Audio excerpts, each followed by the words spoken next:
అనుభవిస్తున్నామా? ఎంతమంది అనుభవిస్తున్నారు?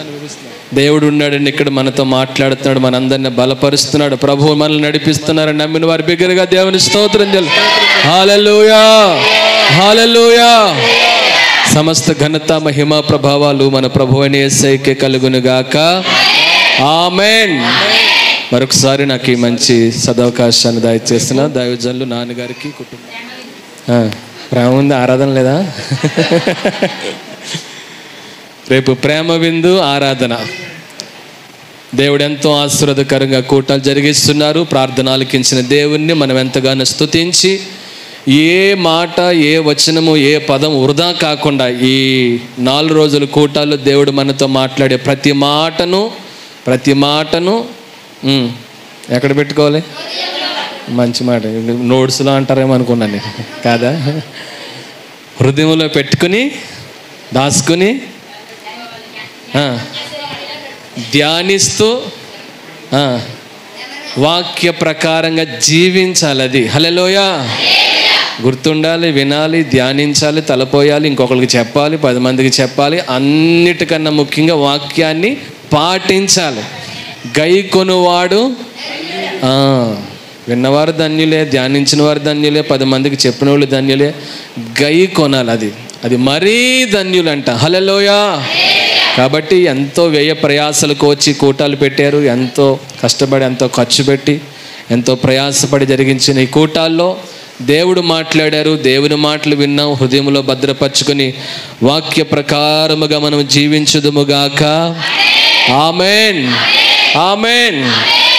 మరి దేవుని వాక్యలోకి వెళ్దాం. పరిశుద్ధ గ్రంథము నుండి ఆదికాండము 12వ అధ్యాయము.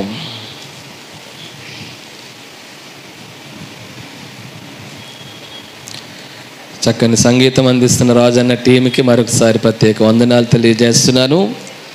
దేవుని పరిశుద్ధ వాక్యంలో ఆదికాండం 12వ అధ్యాయము ఒక వచనాన్ని చదువుదాం. చూడండి, 5వ వచనం చదువుకుందాం. అబ్రహాము తన భార్య అయిన శారయిని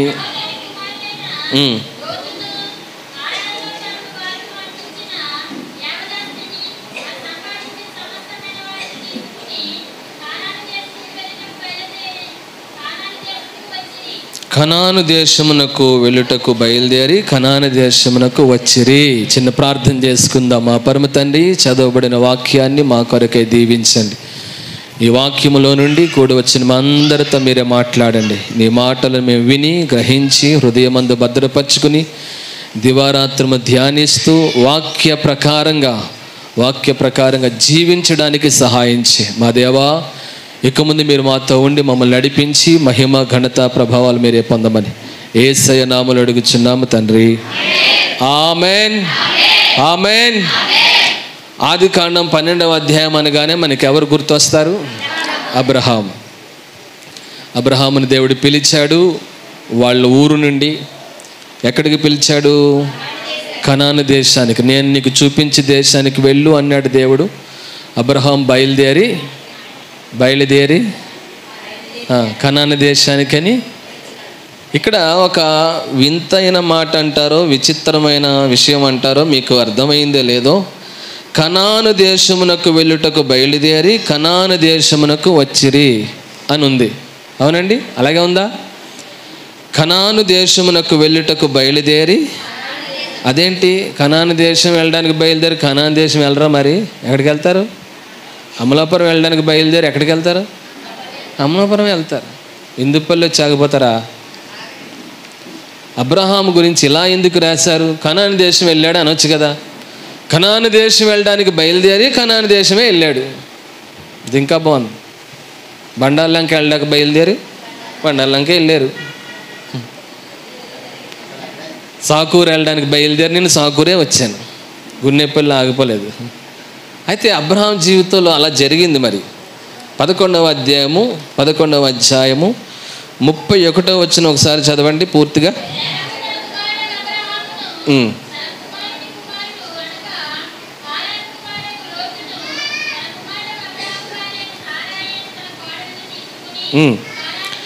కనానుకు వెళ్ళుటకు కల్దీయుల ఊరను పట్టణంలో నుండి వారితో కూడా బయలుదేరి హారాను మట్టుకు వచ్చి అక్కడ నివసించిరి. ఇక్కడ ఉంది చూసారా, కనానుకు వెళ్ళుటకు ఊరను పట్టణములో నుండి వారితో కూడా బయలుదేరి కనానుకు వెళ్ళుటకు బయలుదేరి ఇందాక నేను అన్న మాటలు గుర్తొస్తున్నాయా? అమలాపురం వెళ్ళడానికి బయలుదేరి అమలాపురమే వెళ్ళారు, బండారులంక వెళ్ళడానికి బయలుదేరి బండారులంకే వెళ్ళారు, సాకూరు వెళ్ళడానికి బయలుదేరి సాకూరే వెళ్ళారు అని ఎందుకు అనాలంటే, ఇక్కడ కనాను దేశం వెళ్ళడానికి బయలుదేరి హారాను మట్టుకు వచ్చి అక్కడ, అందరూ చెప్పండి, అక్కడ నివసించారు. అక్కడ ఆగడం వేరు, ఏమో చీకటి పడిపోయో లేకపోతే వర్షం వచ్చో ఆగడం వేరు. నివసించారు అంటే ఉండిపోయాడు అక్కడ. నివసించడం వేరు, వర్షం వస్తే ఆగడం వేరు కదండి. ఇప్పుడు ఇక్కడికి వచ్చేటప్పుడు కొంచెం వర్షం వచ్చింది అనుకో, రాలేదులేండి, దేవుని స్తోత్రం, వచ్చిన దేవుని స్తోత్రమే. ఎక్కడైనా వర్షం వచ్చి ఆగారు అనుకోండి, అక్కడ నివసిస్తారా? వచ్చేస్తారు. 5 నిమిషాలు ఆగుతారు, 10 నిమిషాలు ఆగుతారు, అరగంట ఆగుతారు, మహా అయితే అంతకు మించి ఎక్కువ ఆగరు. అబ్రహాము కనానుకి వెళ్ళడానికి బయలుదేరి హారాను మట్టుకు వచ్చి అక్కడ కొన్ని రోజులు ఉన్నాడని లేదు, ఎందుకో కారణం చేత కొంతకాలం అక్కడ ఉండిపోవలసి వచ్చిందని లేదు, అక్కడ అసలు ఎక్కడికని బయలుదేరాడు? కనానని బయలుదేరాడు. ఎక్కడ నివసిస్తున్నాడు? హారాన్లో నివసిస్తున్నాడు. ఇది విషయం. అబ్రహాము జీవితంలో జరిగిన పొరపాటే. ఈరోజు వాక్యాంశం ఏంటంటే, ప్రారంభం ఎలా ఉన్నా ముగింపు మాత్రం గొప్పగా ఉండాలి. హల్లెలూయా. ప్రారంభం ఎలా ఉన్నా ముగింపు మాత్రం గొప్పగా ఉండాలి. అందుకనే బైబిల్లో ఉన్న ఈ మాట మనం గుర్తు చేసుకుందాం, కార్యారంభం కంటే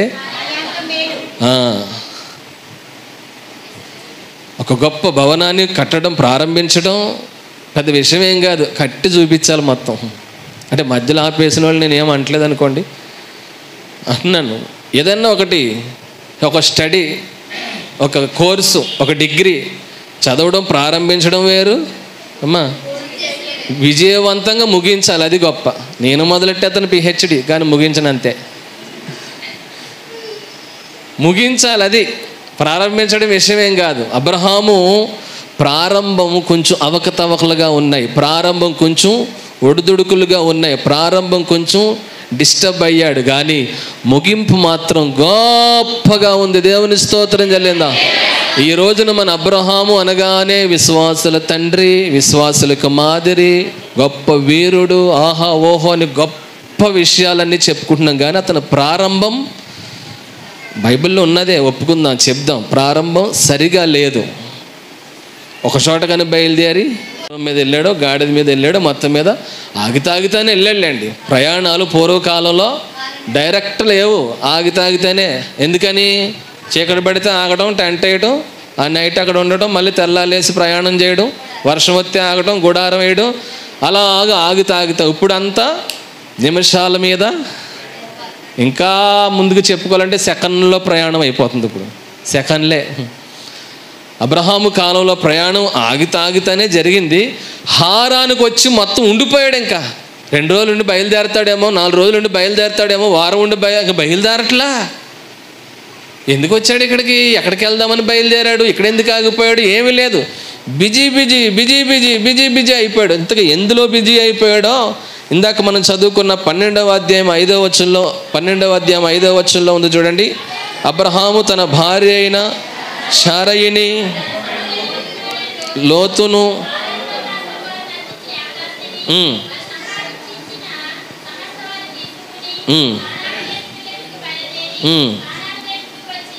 చాలు. హారానులో తానును వారును ఆర్జించిన యావదాస్తిని, వారు సంపాదించిన సమస్తమైన వారిని తీసుకొని, హారానులో ఏం జరిగిందనమాట? దాన్ని బట్టి చెప్పండి మీరు. హారానులో ఏం జరిగిందనమాట? హారానులో వారు ఆర్జించిన యావదాస్తిని, వారు సంపాదించిన సంపాదనను తీసుకుని బయలుదేరారంట. హారానులో ఏం జరిగిందండి? సంపాదన జరిగింది, వ్యాపారం జరిగింది. మంచి బిజినెస్ ప్లేస్ అనుకుంటా. అందరూ బిజినెస్ చేయడం చూశాడు, ఆయన వచ్చిన పని మర్చిపోయాడు. మీటింగ్ అని బయలుదేరి మధ్యలో ఎక్కడైనా సర్కస్ జరుగుతుంది అనుకోండి, నేను మీటింగ్కి వెళ్తున్నాను, నా చేతిలో బైబిల్ ఉంది, అక్కడ ఆల్రెడీ మీటింగ్ స్టార్ట్ అయిపోయింది, కొయ్యూరు వారు పాటలు పాడేస్తున్నారు అన్న మాట మర్చిపోయి సర్కస్ చూస్తూ ఉండిపోతే ఎలా ఉంటుంది? అవును, నేను ఇంతకీ ఇక్కడ ఎందుకున్నాను, ఇంతసేపు ఉండిపోయానేంటి, ఎక్కడికైనా బయలుదేరా, నా చేతిలో బైబిల్ ఉన్నట్టుగా. అలా ఎవరు చేయర్లేండి, దేవుని స్తోత్రం చెల్లిందాం. హారాను వచ్చేసరికి ఆయనకి ఏం చేయాలనిపించింది? బిజినెస్ చేయాలనిపించింది. హారానులో ఆయన ఆర్జించిన యావదాస్తి పట్టుకుని బయలుదేరాడంట అక్కడి నుంచి. అంటే ఎంత సంపాదించాడో, ఏం బిజినెస్ చేశాడో, ఏమి అతను అక్కడ ఏం మొదలుపెట్టాడో. తండ్రి చనిపోయాక లబోదిబో నాయన తండ్రి, అప్పుడు కళ్ళు ఎక్కడికి వెళ్ళి నాయన అప్పుడు మళ్ళీ దేవునితో కనెక్షన్ వచ్చింది. నేనేమంటున్నానంటే ప్రారంభం కొంచెం, అబ్రహాము జీవితంలో ప్రారంభం కొంచెం అవకతవకలు ఉన్నాయా? కరువు వస్తే ఎక్కడికి వెళ్ళాడు? అది కూడా చెప్పండి. అబ్రహాము కనాను దేశంలో కరువు వస్తే ఎక్కడికి పరిగెట్టాడు? ఐగుప్తు వెళ్ళాడు. అలా చూస్తున్నారు, ఎక్కడ పరిగెత్తారంటే ఐగుప్తు వెళ్ళి తన భార్యని ఏమని చెప్పాడు అక్కడ? ఎందుకు అలాగా? వాళ్ళు చంపేస్తే దేవుడు కాపాడ్డా? వాళ్ళు చంపేస్తారని అబద్ధం చెప్తున్నాడంట. దేవుడు పిలిచిన దేవుడు, ఏర్పరచుకున్న దేవుడు, వాగ్దానం ఇచ్చిన దేవుడు, గొప్ప జనం చేస్తానన్న దేవుడు, నీ సంతానాన్ని విస్తరింపజేస్తానన్న దేవుడు ఐగుప్తీయుల చేతుల్లో చంపేస్తాడా? అసలు ఇది అది ఏమంటారు దాన్ని? విశ్వాసుల వీరుడు, విశ్వాసుల తండ్రి, అమ్మో మహా గొప్ప విశ్వాసి. స్టార్టింగ్లో ఎలా ఉన్నాడు అంటే, నేను అతన్ని ఏదో కించపరచుదామని కాదు, మన జీవితం కూడా ప్రారంభంలో ఎలా ఉన్నా కొంచెం కొంచెం కొంచెం కొంచెం కొంచెం కొంచెం సరి చేసుకుని చివరికి వచ్చేసరికి ఎలా ఉండాలండి? గొప్ప ఆత్మీయ వీరులుగా ఉందుముగాక. హల్లెలూయా. తప్పులు చేస్తున్న వారిని సమర్థించట్లేదు, కానీ వాటిని పడి లెగిసి తప్పటడుగులు. ఆ పాపేది? చిన్నప్పుడు పిల్లలు డైరెక్ట్గా నడిచేస్తారా? పడతారు, మళ్ళీ లేస్తారు, మళ్ళీ పడతారు, ఏదో ఒకటి పట్టుకుని లేస్తారు, 2 అడుగులు వేస్తారు, మళ్ళీ పడతారు. క్రమక్రమంగా వాళ్ళు పరిగెట్టే కాడకి వెళ్తారు. మన ఆత్మీయ జీవితం కూడా అంతే. అబ్రహాము స్టార్టింగ్లో ఏం సరిగా లేడు, స్టార్టింగ్లో ఏమి అతని అవిశ్వాస జీవితం క్రమంగా ఏమీ లేదు. పిల్లలు పుట్టట్లేదని ఏం చేశాడు? మరి అది కరెక్టేనా? వాగ్దానం ఇచ్చిన దేవుడు వదిలేస్తాడా? హాగరుతో ఎందుకు వెళ్ళాడు? పిల్లలు కావాలి, నువ్వు నాకేమి ఇస్తే ఏంటి నాయన, పిల్లలు పుట్టట్లేదు అన్నాడా? నువ్వు ఎన్ని ఇస్తే ఏంటి, నాకు ఎంత సంపాదన ఉంటే ఏంటి, నాకు నా దాసుడు ఎవడొకడు వారసుడు అయిపోతాడు ఆస్తికి, నాకు సంతానం లేదు కదా అన్నాడు. ఈ మాటలు మరి విశ్వాసపు మాటలా? కాదు. ప్రారంభంలో పడి లెగిసి తప్పులు చేస్తూ పొరపాట్లు చేస్తూ ఒక్కొక్కటిగా సరి చేసుకోవాలి. అది హల్లెలూయా. పడడం అనేది సహజం, పొరపాటు అనేది సహజం, సర్వసాధారణం. ఏంటి చెప్పండి? సర్వసాధారణం. కానీ సరి చేసుకోవడం గొప్ప విషయం. అది హల్లెలూయా. పొరపాట్లు చేసే వాళ్ళు సమర్థించట్లేదు. నేను చేసి మనం మళ్ళీ చేసి మూడోసారి ఏం చేయాలి? ఆగిపో. దేవుడు ఒక అబ్రహాముతోనే, మన పితరుడైన అబ్రహాముతోనే ఒక మాట ఏమన్నాడు తెలుసండి? నీవు నా సన్నిధిలో నిందారహితుడుగా ఉండు అన్నాడు. ఎప్పుడన్నాడు ఆ మాట? ఆది కాండంలోనే ఉంటా చూడండి, 17వ అధ్యాయం. అందరు తీయండి. ఆది కాండము 17వ అధ్యాయము 1వ వచనం. యెహోవా అతనికి ప్రత్యక్షమై, నేను సర్వశక్తి గల దేవుడను, నా సన్నిధిలో నడుచుచు. ఈ మాట ఎందుకు అనాల్సి వచ్చింది? నిందారహితుడిగా ఉండే, నింద లేకుండా బ్రతికే అని ఎందుకన్నాడు? ఇది జరగడానికి ముందు అక్కడ ఏం జరిగిందంటే ఆగరుతో సంతానాన్ని కన్నాడు. ఎవరి మాటిని? భార్య మాటిని. ఆ తలంపు ఎవరికి కలిగింది? భార్యకే. అబ్రహాం కలిగిందా? కలగల. ఆదాము హవ్వల్లో పండు ముందు తిన్నది ఎవరు? అసలు ఆ పండు తినాలని తలంపు ఎవరికి వచ్చింది? అవ్వమ్మకే వచ్చింది. అంటే ఆదాముకు కూడా ఉండింది, ఆయన కంట్రోల్ చేసుకుని అబ్బబ్బే అలా చేయకూడదని ఆగాడు. అవ్వమ్మ మట్టుకొచ్చి ఇవ్వగానే వైఫ్ సెంటిమెంట్. మరి భార్య అక్కడ భార్య అండి, మరి భార్య మరి నేను తిన్నా నువ్వు తినవా అంటది. అప్పుడు ఏం చేస్తా? సరే అమ్మా నేను తింటాను. ఇక్కడ ఈయన ఎవరు మాట వినాల్సి వచ్చింది అంటే, నేను భార్యల మాట వినకండి సోమా అంటలేదు మగోళ్ళని. దేవునికి వ్యతిరేకంగా ఎవరు మాట్లాడినా చుప్, సైలెన్స్ అంతే. దేవునికి వ్యతిరేకంగా ఎవరు మాట్లాడినా, భార్య మాట యోబు విన్నాడా? భార్య మాట యోబు విన్నాడా? ఏమని విన్నాడు, మిగతా అయితే విన్నాడులేండి. వినలేదండి అంటే ఈ మాట అయితే వినలా. నువ్వు భార్యవైతే అయ్యావుగాక, మిగతా విషయాల్లో వేరే సంగతి. ఇక్కడైతే మాత్రం నేను వినను. దేవుణ్ణి దూషించి చచ్చిపోమంటావా? దేవుణ్ణి దూషించి చచ్చిపోమంటావా? అంత మాట అంటావా? నేను చేయను అన్నాడు. దేవుని స్తోత్రం చెల్లిందాం. రాజులు, అధికారులు, నాయకులు, పరిపాలకులు, మన మీద ఉన్న హెడ్లు ఉన్నారు కదండి, హెడ్లు, మన అధిపతులు, వారు మాట వినాలా వద్దా? రైట్, వినాలి. కానీ దేవుడికి వ్యతిరేకమైన వాళ్ళు చెప్తే వద్దు.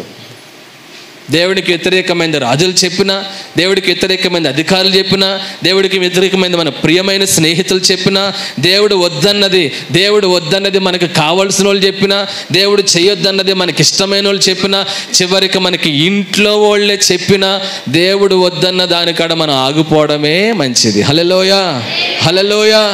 అబ్రహాంకి ఎవరు చెప్పారో హారాన్లో ఆగి బిజినెస్ చేయమని? ఆయన బయలుదేరడం కానాను వెళ్దామని బయలుదేరాడు. దేవుడు పిలిచాడు, దేవుడు ఎన్నుకున్నాడు, దేవుడు వాగ్దానం ఇచ్చాడు, దేవుడు ప్రేమిస్తున్నాడు, దేవుడు మాట్లాడాడు. ఫోకస్ అంతా దేవుని మీద పెట్టాడు. మరి ఎవరిచ్చిన సలహా అనుకోవాలో, ఎవరిచ్చిన ఐడియానా? ఇప్పుడు ఉందా ఐడియా ఏం చేస్తుందంట? మార్చిందా? మరి గత దినాల్లో దైవజనులు చెప్పారు కదా, జీవితాన్నే మార్చేసేది దేవుని. హల్లెలూయా. ఎవరిచ్చారు అబ్రహాముకి ఐడియా? ఇక్కడ ఉందామే, బిజినెస్ చేద్దామే అంటే సరే అన్నాడు. ఎన్నాళ్ళు బిజినెస్ చేశాడో, ఎంత సంపాదించాడో.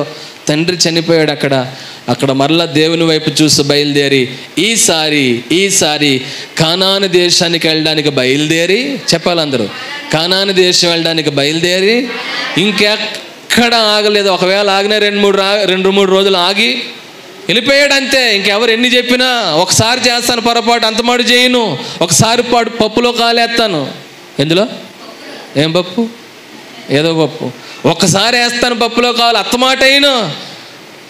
ఒకసారి బుద్ధి గడ్డి తిని ఏదో చేస్తాను, ఇంక అస్తమాట చేయనని ఒక్కొక్క పొరపాటు సరి చేసుకుంటూ వెళ్ళాడు. హల్లెలూయా. సరి అవుతూ వెళ్ళాడు. ఒక శిల్పము ఒక అందమైన రూపంగా మారడానికి అబ్రకదబ్రా అంటే అయిపోద్దా? కొంచెం ఈరోజు కొంచెం, రేపు కొంచెం. వడ్ర మేస్త్రీలు ఉన్నారు కదండి, సిల్లురాజు గారు ఉన్నారా? ఇంకెవరు ఉన్నారు వడ్ర మేస్త్రీలు మీకు ఇక్కడ? చాలామంది ఉన్నారా? నానియా, రాజుబాబు గారు అబ్బాయి. ఒక వస్తువుని, ఇలాంటి దాన్ని తయారు చేసే ముందు అబ్రకదబ్రా అంటే అయిపోదు కదా. కొంచెం ఇవాళ రేపు వెల్లుండి తయారు చేసుకుంటూ రావాలి. అబ్రహాము విశ్వాస వీరుడుగా, విశ్వాసుల తండ్రిగా అలాగే తయారయ్యాడు. హల్లెలూయా. స్టార్టింగ్లోనే, ప్రారంభంలోనే, ఆదిలోనే విశ్వాస వీరుడు కాదు, విశ్వాసుల తండ్రి కాదు, విశ్వాసులకి మాదిరికరమైన వ్యక్తిగా లేడు. ప్రారంభంలో ఇన్ని లొసుకులు ఉన్నాయి. ఏమండి? వెళ్ళమన్న చోట వెళ్ళకుండా ఇంకో చోట ఆగిపోవడం, అక్కడికి వెళ్ళిన తర్వాత కరువు వస్తే దేవుని వైపు చూడకుండా ఐగుప్తు వైపు చూడడం.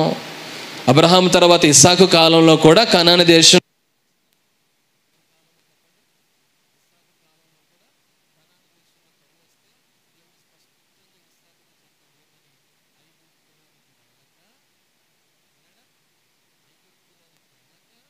నేను నీతో చెప్పు దేశమందే ఉండు. హల్లెలూయా. ఐగుప్తులోకి వెళ్ళి అక్కడ భార్యనేమో చెల్లని చెప్పి భయపడిపోయి నానా గందరగోళం అయిపోయి రకరకాల సమస్యలు. పొరపాటైనా చెప్పండి? పొరపాటు. కానీ అస్తమానం చేశాడు అలాగా? ఇంకా అదే రిపీట్ అయ్యిందా? అదే కంటిన్యూ అయ్యిందా? లేదు. చేస్తే ఒకవేళ ఒక రోజు, ఒక గంట, ఒక నిమిషము, ఒక టైంలో, ఒక సందర్భంలో, ఒక పరిస్థితిలో జరిగితే జరగవచ్చు. కానీ తర్వాత దాన్ని ఏం చేయాలి?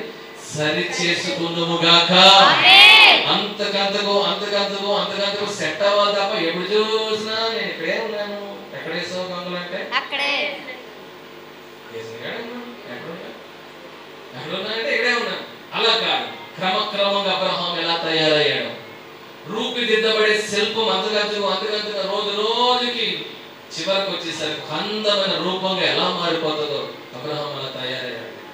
ఆగతో వెళ్ళడం పొరపాటే. 17వ అధ్యాయంలో దేవుడు అంటాడు, అబ్రహామా నిందారహితుడిగా ఉండరా నాయనా, నువ్వు ఇలాంటి తప్పుడు పని ఎందుకు చేశావు? సరే నాయన, ఇంకా అలా ఉండను, ఇక మీదట ఇక్కడి నుంచి, సరే ఈ రోజు నుంచి, సరే ఈ వాక్యం విన్న కాడి నుంచి, పోన్లే ఈ వారం నుంచి, ఈ నెల నుంచి, ఈ సంవత్సరం నుంచి నేను ఇలా ఉంటా, ఈ వాక్యం విన్న తర్వాత నేను ఇలా మారుతా, సరే ఈ రోజు నుంచి నేను ఇలా జీవిస్తాను. ఎప్పటికప్పుడు సరైన నిర్ణయాలు తీసుకుందువుగాక. జరిగిన పొరపాటు మళ్ళీ జరగకుండా చూసుకుందువుగాక. ఇందాక చెప్పాను, జరగడం సహజమే, సర్వసాధారణమే, కానీ దాన్ని సరి చేసుకోవడం గొప్ప. అబ్రహాం జీవితంలో ఎన్ని పొరపాట్లు జరిగిన తర్వాత 22వ అధ్యాయం 1వ వచనం చదవండి. ఆదికాండము 22వ అధ్యాయం 1వ వచనంలో ఆ సంగతులైన తర్వాత, ఇవన్నీ అయిపోయిన తర్వాత అబ్రహాం ఎలా తయారైపోయాడో దేవునికి స్తోత్రం చెల్లిద్దాం. 22వ అధ్యాయానికి వచ్చేసరికి ఎలా తయారయ్యాడంటే విశ్వాస వీరుడైపోయాడు. పిలిచిన దగ్గర నుంచి కొంచెం తప్పుడు అడుగులా ఏమంటారు, తప్పుడు అడుగులు వేసిన పడి లేసి మొత్తం మీద ఏదో తంటాలు పడి 22వ అధ్యాయానికి వచ్చేసరికి ఆ సంగతులు అయ్యాక, గతించిన కాలంలో జరిగిన ఎన్ని అయిపోయేటప్పటికి ఎలా మారాడంటే అతని గురించి దేవుడు సర్టిఫికేట్ ఇవ్వడానికి 22వ అధ్యాయం రాశాడు అన్నమాట. అబ్రహాం సర్టిఫికేట్ టైం ఇప్పుడు ఇవన్నీ అయ్యాక మా వాడు ఎలా తయారయ్యాడు తెలుసా, ఇది చూపెడతాను నాకంటే చూపించడానికి 22వ అధ్యాయం రాశాడు దేవుడు. అబ్రహాం ఎలా తయారయ్యాడు చూసావా? స్టార్టింగ్ లో ఏదో మొత్తం మీద బుద్ధి గడితే కప్పులో కాలేసి కింద మీద పడి తప్పుడు అడిగేసి ఏదో అయ్యిందే. 22వ అధ్యాయం వచ్చేసరికి ఎలా మారాడంటే అబ్రహామా అని పిలిచాడు దేవుడు.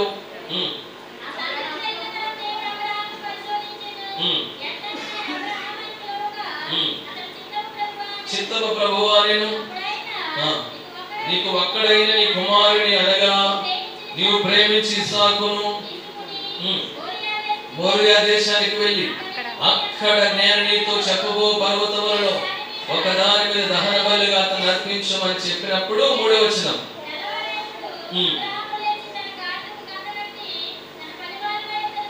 తన కుమారుడు ఇస్సాకును వెంట పట్టుకొని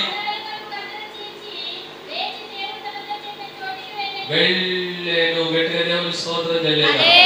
నీ కుమారుని తీసుకొచ్చి నాకు బలియ్యగానే బయలుదేరాడు. బలేసినంత పని చేశాడు. బలేసేసినట్టే ఇంకా కత్తి తీసినప్పుడు ఇక దేవుడు ఆగమన్నాడు.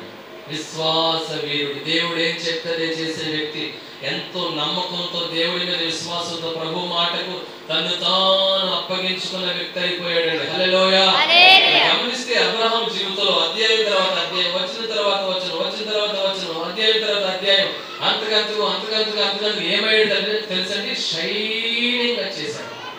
ఇది ఎలా వచ్చింది అలా, ఇది ఇంకా కోటింగ్, ఇంకా ఏమైనా కోటింగ్ కాదు, పేపర్ కొట్టి మళ్ళీ దీన్ని పాలిష్ చేసి మళ్ళీ పేపర్ ఎంత కొడితే అంత షైనింగ్ వస్తుంది. అబ్రహాము ఈ పరిశోధనలన్నిటిని దాటుకొని చక్కగా పాలిష్ చేసిన చెక్కలాగా, అందమైన పాత్రలాగా, చక్కని శిల్పంలాగా తయారైపోయాడు. ఇప్పుడు మనం ఆయన్ని విశ్వాసులకి తండ్రి అంటున్నాం. హల్లెలూయా. ప్రారంభం ఎలా ఉన్నదనేది పక్కన పెట్టండి. చేసేవలే కానీ వచ్చిందిలే కానీ పెద్ద పేరు మీకు. ఒకప్పుడు నువ్వు అలా చేశావు కదా అంటే ఒకప్పుడు నువ్వు కాదు, ఇప్పుడు అది పెద్ద ఈ విశ్వాసం వీరుడంట. భార్య మాటని ఆఖరి దగ్గరికి వెళ్ళాడు కానీ పెద్ద ఈ విశ్వాసం అంటే ఏంటి అంటే ఎలాగా అలా కనకూడదు. ఇంకా గతం యెహెజ్కేలు గ్రంథంలో ఉంటది. నువ్వు ఎంత ఎలా జీవించినా ప్రస్తుతం ఎలా ఉన్నావు, పశ్చాత్తాపడ్డావా, మార్పు చెందావా, నూతనత్వం వచ్చిందా, స్థిరపడ్డావా? ఇప్పుడు కట్టడము ఇలా ఏదైనా ఒక భవనం కట్టేటప్పుడు కట్టిన రోజున గెడితే పడిపోద్ది. ఇప్పుడు గంటనే గెడుతుంది, ఇప్పుడు గంటలు పడుతుందా గోడ? మరి కట్టిన మరుసటి రోజు అయితే నువ్వు అప్పుడు అలా ఉన్నావంటే ఈ గోడ ఏమంటారు, అప్పుడు ఎలా ఉన్నాక ఇప్పుడు ఎలా ఉన్నానో కావాలంటారు గోడ. అవునా? మరి అబ్రహాముని అప్పుడు తప్పుడు ఎదురు కానీ పెద్ద అంటే కుదరదు. ఇంకా అప్పుడు విషయం అలా ఉంచే, ఇంకా దేవుళ్ళలో మార్పు వచ్చేది, దేవుళ్ళలో నూతన పరచబడి యేసయ్యలోకి వచ్చి యేసయ్యను హత్తుకుని ఆయనలో సాగిపోతున్నప్పుడు గతం ఇంకా దేవుడు గుర్తు చేసుకోడంట. 103వ కీర్తనలో అయితే నీ అపరాధాలను తూర్పుకు పడమర ఎంత దూరమో అంత దూరం పడేస్తానని చెప్పాడు. ఎందుకంటే దేవుడు స్తోత్రం చేయలేదా? యెహెజ్కేలు గ్రంథంలో 18వ అధ్యాయంలో ఒక మాట చదివితే ఇక్కడ రాయబడింది చూడండి. 18వ అధ్యాయము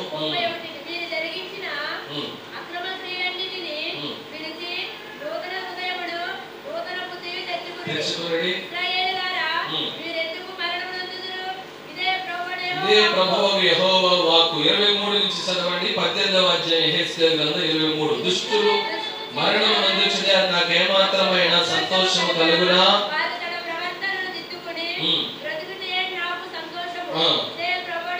24 అయితే నీతిపరుడు తన నీతిని విడిచి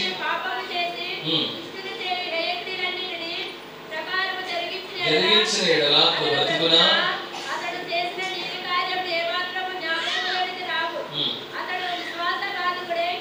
చేసిన పాపమును బట్టి మరణమగును. అయితే 25 ఏముంది?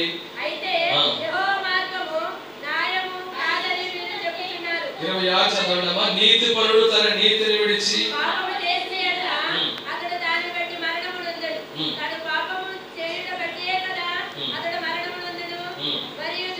దుష్టుడు తాము చేయుచు వచ్చిన దుష్టత్వం నుండి మరలి నీతి న్యాయములు జరిగించిన యెడల అతడు ప్రాణము రక్షించుకుంటాడు. చాలా ఇక్కడ ఏమనుంటది అంటే, మీరు ఇంటికి వెళ్ళక వచ్చినారని బాగా చదవండి. ఒక మంచి వ్యక్తి చెడ్డ కార్యం చేసి చచ్చిపోయాడు అనుకో, అతను మంచి కార్యాన్ని గుర్తు రావట్టే ఇంకా దేవుడికి. అప్పుడు చేసిన ఆ చెడ్డ విషయమే గుర్తొస్తుంది. అయితే ఒక దుష్టుడు దుర్మార్గంగా జీవించి మంచిగా మారిపోయాడు అనుకోండి, ఈ దుష్టత్వం ఏమి జ్ఞాపకం చేసుకోనంటే దేవుడు. అర్థమైందండి? వాళ్ళు చెప్తాను, ఒక దుష్టుడు దుష్టంగా దుర్మార్గంగా మూర్ఖంగా కఠినంగా బ్రతికి మారాడు. మారిన తర్వాత ఈ బ్యాక్ గ్రౌండ్ అంటారు దాన్ని. అలాగంటే అర్థమవుతుందా? ఈ బ్యాక్ గ్రౌండ్ నేను గుర్తు చేసుకోడంట. నువ్వు ప్రజెంట్ ఎలాగున్నావో అదే అంటాడు. హల్లెలూయా. ప్రస్తుతం ఎలాగున్నావు అదే. అలాగే ఒక నీతిమంతుడు చెడిపోయి పాపం చేస్తే కూడా గతంలో జరిగిన నీతి కార్యాలు కూడా అంటే ప్రజెంట్ కావాలి దేవుడికి. ఏం కావాలి? ప్రస్తుతం కావాలి ఆయనకి. అబ్రహామా నువ్వు ఎలా ఉన్నావు? ఎప్పుడో ఎలా ఉన్నావు? అప్పుడెప్పుడో ఎలా ఉన్నావు? పలానా సంవత్సరం ఎలా ఉన్నావు కాదు, ఇప్పుడు ఎలా ఉన్నావు. హల్లెలూయా. ఇప్పుడు బుద్ధి లేని కన్యకల యొక్క దీవిటలు ఆరిపోయాయా? ఎప్పుడు ఆరిపోయాయి? పెళ్లి కుమారుడు వచ్చేటప్పుడు ఆరిపోయాయి. వాళ్ళు ఏమంటారు? ఇప్పుడు ఆగిపోయేది కానీ ఇందాక ఒక క్షణం క్రితం వెలుగుతూనే ఉందండి. క్షణం క్రితం కాదు, ఆ క్షణం క్రితం వెలిగినా కానీ ఇప్పుడు ఎలా ఉంది అని అడుగుతాను. ఇప్పుడు ఎలా ఉంది? ఇప్పుడు ఆగిపోయింది. నువ్వు ఎంతసేపు వెలిగితే నాకు ఎందుకంట? నేను వచ్చే టైం వెలుగుతుందా లేదా? అబ్బో మేము 1990 అలాగే ఉన్నామండి. 1800 ఎవరు లేదండి. 1995 అలాగే ఉన్నామండి. 97 ఎలాగ ఉన్నాం, 2000 ఎలాగ ఉన్నామండి. ఇప్పుడు ఎలా ఉన్నావమ్మా? ఇప్పుడు నీ కండిషన్ ఏంటి నాయన అంటే, ఇప్పుడు అంటే ఏదో అలా అయిపోయింది కానండి. మా గతం చూసారండి ఎంత సూపర్ అండి. మేము ఒక ఎలిగేమండి. మేము ఒరేంజ్లో మరి ప్రస్తుతం అంటే దేవుడు చూసేది గతం కాదు, ప్రస్తుతమే. నువ్వు గతంలో ఎంత ఎలుగులుగా ఉన్నది కాదు ఆయనకి కావాల్సింది. ఎలుగుతూ ఉన్నావా లేదా? దేవుని స్తోత్రం చేయాలి. ప్రకాశిస్తూ ఉన్నావా లేదా? అలాగే దుష్టుడు ఎంత దుర్మార్గంగా, ఎంత నీచంగా, ఎంత అసహ్యంగా బ్రతికినా ప్రస్తుతం దేవుని మీద ఆనుకొని, ప్రస్తుతం ప్రార్థన చేసి, ప్రస్తుతం వాక్యం చదివి, ప్రస్తుతం క్రమంగా ఆరాధనకు వస్తూ, ప్రస్తుతం దైవజనుల మాట విని, ప్రస్తుతం దేవుని వాక్య ప్రకారంగా నడిచిపోతుంటే నడిచావులే నువ్వు ఆ 2000 సంవత్సరంలోని అక్కడ వక్రంలోని అంటే అయ్యా వదిలేయటం ఏంటంటే ఏసయ్యే వదిలేసాడు అట్లా అన్నింటినీ. హల్లెలూయా. ఆ విషయం పక్కన పెట్టు. ప్రస్తుతం ఎలా ఉన్నాం? తయారవుతున్న ఆహార పదార్థం పూర్తిగా తయారైన తర్వాత మనం భోజనం చేస్తాం. తయారవుతున్నప్పుడు అలా ఉంది. వండుతూ ఉన్నప్పుడు ఉడుకుతూ ఉన్నప్పుడు టేస్ట్ లేదంటే, ఉడుకుతూ ఉన్నప్పుడు టేస్ట్ లేకపోతే నీకు ఎందుకంటే ఇప్పుడు ఎలా ఉంది? టేస్ట్ గానే ఉంది కదా. ఉడుకుతూ ఉన్నప్పుడు ఎలా ఉంటే నీకెందుకు? నీ శ్వాస వచ్చింది అంటే మనం ఉడుకుతూ ఉన్నప్పుడు నీ శ్వాస వస్తుంది. ఇప్పుడు ఉడికిపోయాక మాట చెప్పు, తయారైపోయాక మాట చెప్పు. అబ్రహాము ఇప్పుడు తయారైపోయాడు. దేవుని స్తోత్రం చేయాలి. అతని గతాన్ని చూసి దేవుడు మార్పు లేడు. నీ ప్రస్తుతం ఎలా ఉన్నావు? ఆత్మీయంగా ఎలా ఎదుగుతున్నావు? ఒక సుంకరి ప్రార్థన చేయడానికి దేవాలయానికి వస్తే యేసయ్య అతన్ని ఎలా పంపించాడట? నీతిమంతుడిగా తీర్చి ఇంటికి పంపించాడు అన్నట్టు లూకా సువార్తలో. హల్లెలూయా. పరిసయ్యుడు సుంకరి దేవాలయానికి వెళ్ళి ప్రార్థన చేశారు. సుంకరి ఎలా వచ్చాడు? రావడానికి వచ్చేటప్పుడు ఎలా వచ్చాడు? సుంకరి ఎలా వచ్చాడు అంటే సైకిల్ మీద వచ్చాడా, బండి మీద వచ్చాడు అంటే ఎలా వచ్చాడు? పాపిగా వచ్చాడు. ఎలా వచ్చాడు? పాపిగా వచ్చాడు. వెళ్ళేటప్పుడు ఎలా వెళ్ళాడు? నీతిమంతుడై, గట్టిగా దేవుని స్తోత్రం చేయండి. హల్లెలూయా. నీతిమంతుడై ఇంటికి వెళ్ళాడు. అబ్రహాము జీవితంలో జరిగిన అవకతవకలు మనకి ఏం నేర్పిస్తున్నాయంటే, స్టార్టింగ్ లో ఎలాగైనా ఉంటే ఉండొచ్చు, ప్రారంభంలో ఏదో జరిగి ఉండొచ్చు, అంతకంతకు సరి చేసుకుని ఆరంభం మాట పక్కన పెట్టి ముగింపు గొప్పగా ఉండేలా చూసుకో అంటే రాత్రి కూడా దైవజనులు మనకి ఈ విషయాన్ని గుర్తు చేశారు. ఏంటి ఆ విషయం? ప్రారంభం అంటే ముగింపు గొప్పగా ఉండాలి, విజయవంతంగా ముగించాలి. అది పడి లేసాం అందరం, మీద పడి లేచిన పడి లేసి కట్టవాడు పడి లేకుతా ఉన్నావా? గుంజి తీత కూర్చున్నావా? ఏం చేయాలి? కొన్నాళ్ళకైనా ఏమవ్వాలి? స్థిరపడిపోవాలి. మీకు ఇంతేనండి, పడతామండి లేస్తామండి, పడతామండి లేస్తామండి. ప్రతి ప్రభు సంవత్సరాలు ఒప్పుకుంటామండి, మళ్ళీ ప్రభు సంవత్సరాలు రెడీ అయిపోతామండి. దేనికి రెడీ అయిపోతారు? ఒప్పుకోవడానికి. అలా ఎవరు లేరులేండి, ఉన్నారా? అంటే చెప్తారు నాకు మీరు. పడి లేస్తానే ఉంటారు. అర్థమాన మరి ఏం చేయాలి? నిలబడిపోవాలి. హల్లెలూయా. స్థిరపడిపోవాలి. హల్లెలూయా. స్ట్రాంగ్ అయిపోవాలి దేవుల్లో. అబ్రహాం అలా అయ్యాడు. అయితే ఇంకొక విచిత్రమైన మనిషిని, విచిత్రం ఏమైనా అది కూడా జరుగుతుంది ఇప్పుడు. ఇంకొక విచిత్రమైన మనిషిని నేను గుర్తు చేస్తాను. ఆయన ఎవరంటే, ఈయనేమో ప్రారంభంలో బాగలేదు, ముగింపులో బాగున్నాడు. ఇంకొక ఆయన ప్రారంభంలో రేంజ్ లో హాహా ఓహో అనిపించుకున్నాడు, ముగింపు సరిగ్గా లేదు. ఆయన ఎవరంటే సమూయేలు మొదటి గ్రంథము 9వ అధ్యాయం తీయండి. మీకు ఆల్రెడీ అర్థమైపోయింది. మొదటి సమూయేలు 9వ అధ్యాయంలో ప్రారంభం చాలా బాగుంది. ప్రారంభం వెలిగిపోయాడు, ప్రారంభం మంచి పేరు ఉంది, ప్రారంభం ఆత్మతో నింపబడ్డాడు, ప్రారంభంలో ప్రవచనాలు చెప్పాడు, ప్రారంభంలో గొప్ప పేరు ఉందండి ఆయనకి. రాను రాను రాను రాను తర్వాత అతను ముగింపు ఎలా అయిపోయింది? వర్స్ట్గా అయిపోయింది. మొదటి సమూయేలు గ్రంథము 9వ అధ్యాయము 2వ వచనం నుంచి చదువుదాం చూడండి. బహు సౌందర్యము గల యవనుడు ఇశ్రాయేలులో అతని పాటి సుందరుడు ఒక్కడునూ లేడు. భుజములు మొదలుకొని పైకు ఇతరుల కంటే ఎత్తు గలవాడు. సౌలు తండ్రి అయిన కీషి యొక్క గార్ధవములు తప్పిపోగా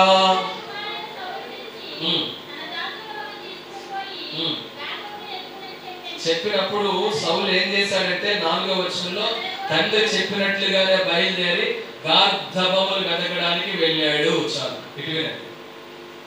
సౌలు ఎవరు చెప్పండి? సౌలు ఇశ్రాయేలీయుల యొక్క మొట్టమొదటి రాజుగారి. దేవుడు ఎన్నుకున్నాడు, ప్రజలు చెప్తే ఎన్నుకున్నాడు. సెలక్షన్ దేవుడిదేనండి. ప్రజలు రాజుని అడిగారు, కానీ దేవుడు ఇదిగో ఈయన అయితే బాగుంటాడని దేవుడే ఇచ్చాడు ఇశ్రాయేలీయులకి సౌలుని రాజుగా. ఇతని గురించి ప్రారంభంలో చాలా మంచి విషయాలు రాయబడ్డాయి, చాలా మంచి విషయాలు. అవన్నీ మనం చెప్తాం కానీ క్లుప్తంగా గుర్తు చేసుకుంటాం. ఇప్పుడు ప్రారంభంలో సౌలు సూపర్. ప్రారంభంలో సౌలు చాలా గొప్ప వ్యక్తి. ప్రారంభంలో సౌలు చాలా ఆత్మీయుడు.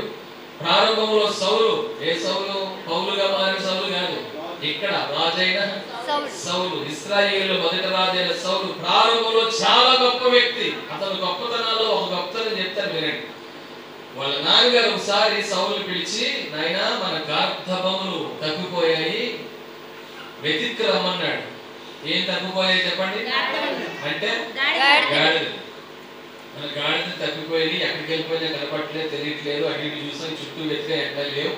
నీవు ఒక పనివాడిని తీసుకుని వెతికి రమ్మంటే నాకు అదే పనా? నాకు బోల్డ్ పనులు ఉన్నాయి.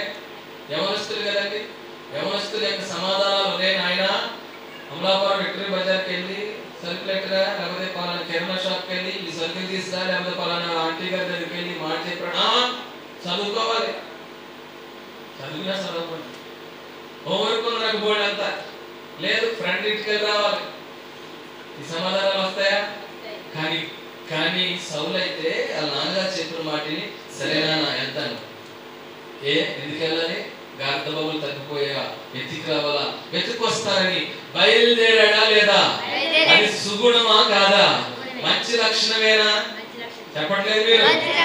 తండ్రి చెప్పిన మాట విని అప్పగించిన పని చేయడం మంచి పనేనా కాదా? మంచి పనే. చేశాడు, వెతికాడు, వెతకడానికి వెళ్ళాడు. 4వ వచనంలో ఏం జరిగింది?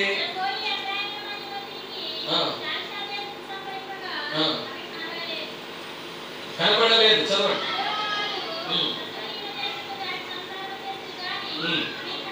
కనబడలేదు. చూడండి ఏం చేస్తున్నాడంటే, కొంతమంది పని చేస్తే వెళ్ళి చేయడానికి ట్రై చేసి మొదలెట్టి వాళ్ళు కుదరలేదు, చేశాను నేను చేయలేను అంటారు. ఎవరి గురించి అంటే బాబు మీరు ఎలా చెప్తారు అంటే కొంతమంది మీరు కాదు. కానీ సౌలు అయితే అలా కాదు, అప్పగించిన పని ముగించేదాకా వదలట్లేదు. ఇక్కడ లేవా ఆ ఊరు వెళ్దాం, అక్కడ లేవా ఈ ఊరు వెళ్దాం, ఇక్కడ లేవా ఆ ఊరు వెళ్దాం, ఎందాకా తిరగనా వెళ్ళమన్నాడు, వెళ్ళాను, మరి దొరకట్లేదు నేనేం చేయను అనే తత్వం సౌలులో ఉందా? ఏ తత్వం ఉందో? మరి నాన్న అప్పగించిన పని చేయాల్సిందే, ఎట్టి పరిస్థితుల్లో చేసి తీరాల్సిందే. పోలే పక్క ఊరు వెళ్దాం, కొన్ని ఒక గంట రెస్ట్ తీసుకుని వెళ్దాంలే, ఇక్కడ ఏమైనా టిఫిన్ తిని వెళ్దాంలే, కొన్ని మంచిది తాగి మళ్ళీ బయలుదేరదాం. కష్టమా కాదా అలా తిరగడం? తప్పమేంటి అలా వెళ్ళు రౌండ్ వేసేసి లేవలేరా కనపడలేదంట అని వచ్చేది ఎలా ఉంటుంది? మీరు ఎక్కడ సీరియస్గా ఉన్నారు లేకపోతే ఆకలిగా ఉన్నారు నాకు అర్థం కాదు. ఏమండి, తండ్రి చెప్పిన మాట ఎంత కష్టమైనా చేస్తున్నాడు. అవునా? మొదటిది తండ్రి చెప్పిన మాట ఎండో వేరు, ఎంత కష్టమైనా ఎండో వేరు. దేవుడు చెప్పిన చేయడం వేరు, తర్వాత పండుగ ఎంత కష్టమైనా చేయడం వేరు. ఉపవాసడానికి రావడం వేరు, వర్షం వచ్చినా రావడం వేరు. అది కదండి, చెప్పిన మాట ఎండ వేరు, కష్టమైన ఎండ వేరు, లోబడ్డం వేరు. లోబడ్డం కొంచెం ఇబ్బందిగా ఉన్నా సరే లోబడ్డం వేరు. తండ్రి మాట ఎలా అయినాడంటే, ఎంత కష్టమైన ఆ ఊరు ఈ ఊరు నాకు ఎందుకు వచ్చిన గొడవ, ఎవడులేమన్నాడు, అంత చూసుకోలేకుండా ఉన్నారు, ఆ గాడిదలు ఎందుకు అలా నిర్లక్ష్యం తెలియదు. కొంతమంది చెప్పిన పని చేయకుండా ఆ చెప్పిన వాడి మీద లోపాలు దిగారు. మరి ఎందుకు చేసావు? ఎక్కడ కన్నడి పని చూడండి, ఎవడులేమన్నాడా? చెప్పిన పని చేయడం మానేసి వాళ్ళు అంటారు, ఎవరు పోగొట్టుకోమన్నాడు, మరి ఇదే పని ఎంత కూర్చోడమా? అలా అనలేదండి. ఇన్ని మంచి లక్షణాలు ఉన్నాయి ఆయనలో. చెప్పిన పని చేశాడు, కష్టమైన చేశాడు. ఇంకో మాట అన్నాడు, మీరు ఇంకా చూశారు కదా, 9వ అధ్యాయం ఇంకా ముందు చదవండి. నువ్వు దేశములకు వచ్చినప్పుడు మనం తిరిగి వెళ్ళుదము రమ్ము, గర్భముల కొరకు చింతింపక నా తండ్రి మన కొరకు విచారపడునేమో అని సౌలు తన యుద్ధమున్న పనివానితో అన్నాడు. దేవుని స్తోత్రం చెల్లిద్దాం. హల్లెలూయా. తిరిగి తిరిగి వెతికి దొరక్కపోగా ఎవరు గుర్తొచ్చారు? అనవసరమైన పనపులు ఇచ్చాడు బాబు. ఎంత రిస్క్, ఎంత కష్టపడిపోయామో, ఎంత పనిటేడో మా నాన్న వ్యక్తి మీద అని సనుక్కోకుండా తండ్రిని ఏమని ఆలోచిస్తున్నాడు? రే మనం ఇంత దూరం వచ్చేసాం, గాడిదల మాట అలా ఉంచు, మా నాన్న కంగారు అవుతాడు. ఇప్పుడు అనుకో, చూడండి అందరూ, నాన్న ఇక్కడున్న ఈ బట్టల పనులు ఉన్నాను, ఇంకా దొరకలేదు, ఇంకా ఎదరికెళ్తానే అలా కూర్చో, అటు పేరు టెన్షన్ కేసు వెళ్ళొస్తారా అని అంటా. ఇప్పుడైతే అప్పుడు నానే కంగారు అవుతున్నాడు, ఈ టెన్షన్ పడుతున్నాడు. ఇన్ని రోజులు అయిపోయింది మన ఇంట్లో బయటకు వచ్చి, ఎక్కడికి అయ్యో నా కొడుకు అదిగిపోయిన గాడిదలే కానీ నా కొడుకు ఏమైపోయాడు, పన్నుడు తీసుకుని వెళ్ళాడు, అదేమైపోయాడు, ఈ మధ్యలో ఏ దుష్టం రంగు తినేసిందో, ఈ మధ్యలో ఇప్పుడైతే ఏ యాక్సిడెంట్ అయిందో టెన్షన్ ఇప్పుడు మనకి. అప్పుడు ఏంటాకే ఏ రంగు తినేసిందో, ఏ గోతులు పడిపోవడం, ఏ పోమట్టి కలిసేసిందో టెన్షన్ పడతాడు నాన్న. కాబట్టి గాడిద సంగతి తర్వాత చూద్దాం, ముందు మా నాన్న కంగారు అవుతాడేమో, నడి ఇంటికి వెళ్ళిపోదాం అన్నాడు. ఎంత ఆలోచించాడంటే తండ్రి గురించి. దేవుని స్తోత్రం చెల్లిద్దాం. మా నాన్న కంగారు అవుతాడేమో, నడి వెళ్ళిపోదాం. పనులు ఎట్టవుతుంది, మరి నువ్వు ఎందుకంత కంగారు అయిపోవాలి? అది కాదేంటి, ఆ ధోరణ కాదేంటి, ఎన్ని సుగుణాలు ఉన్నాయో. ఇలాంటి ప్రారంభం ఉన్న వ్యక్తి, ఇలాంటి ఆరంభం ఉన్న వ్యక్తి, ఇంత వెలిగిన వ్యక్తి, ఇంతగా ప్రకాశించిన వ్యక్తి, ఇన్ని మంచి గుణాలున్న వ్యక్తి, ఇంత పేరున్న వ్యక్తి ఆఖరికి ఎలాగైపోయాడు అని చెప్తారు మీరు? ఎలా అయిపోయాడు? ముగింపు బాగుందా? విజయవంతమైన ఎంతో సంతోషకరమైన ముగింపు ముగించాడా? భ్రష్టుడైపోయాడు, దిక్కులేని పరిస్థితి ఏర్పడింది, దేవుడి చేత విసర్జించబడ్డాడు. ఎలా చెప్పండి? దేవుడి చేత విసర్జించబడ్డం అంటే చిన్న విషయం కాదు. దేవుడు విసర్జించడం వేరు, విడిచిపెట్టడం వేరు. ఇప్పుడు నేను మాట్లాడుతూ వింటాను, విడిచిపెట్టాను, మర్చిపోయి వెళ్ళిపోతాను.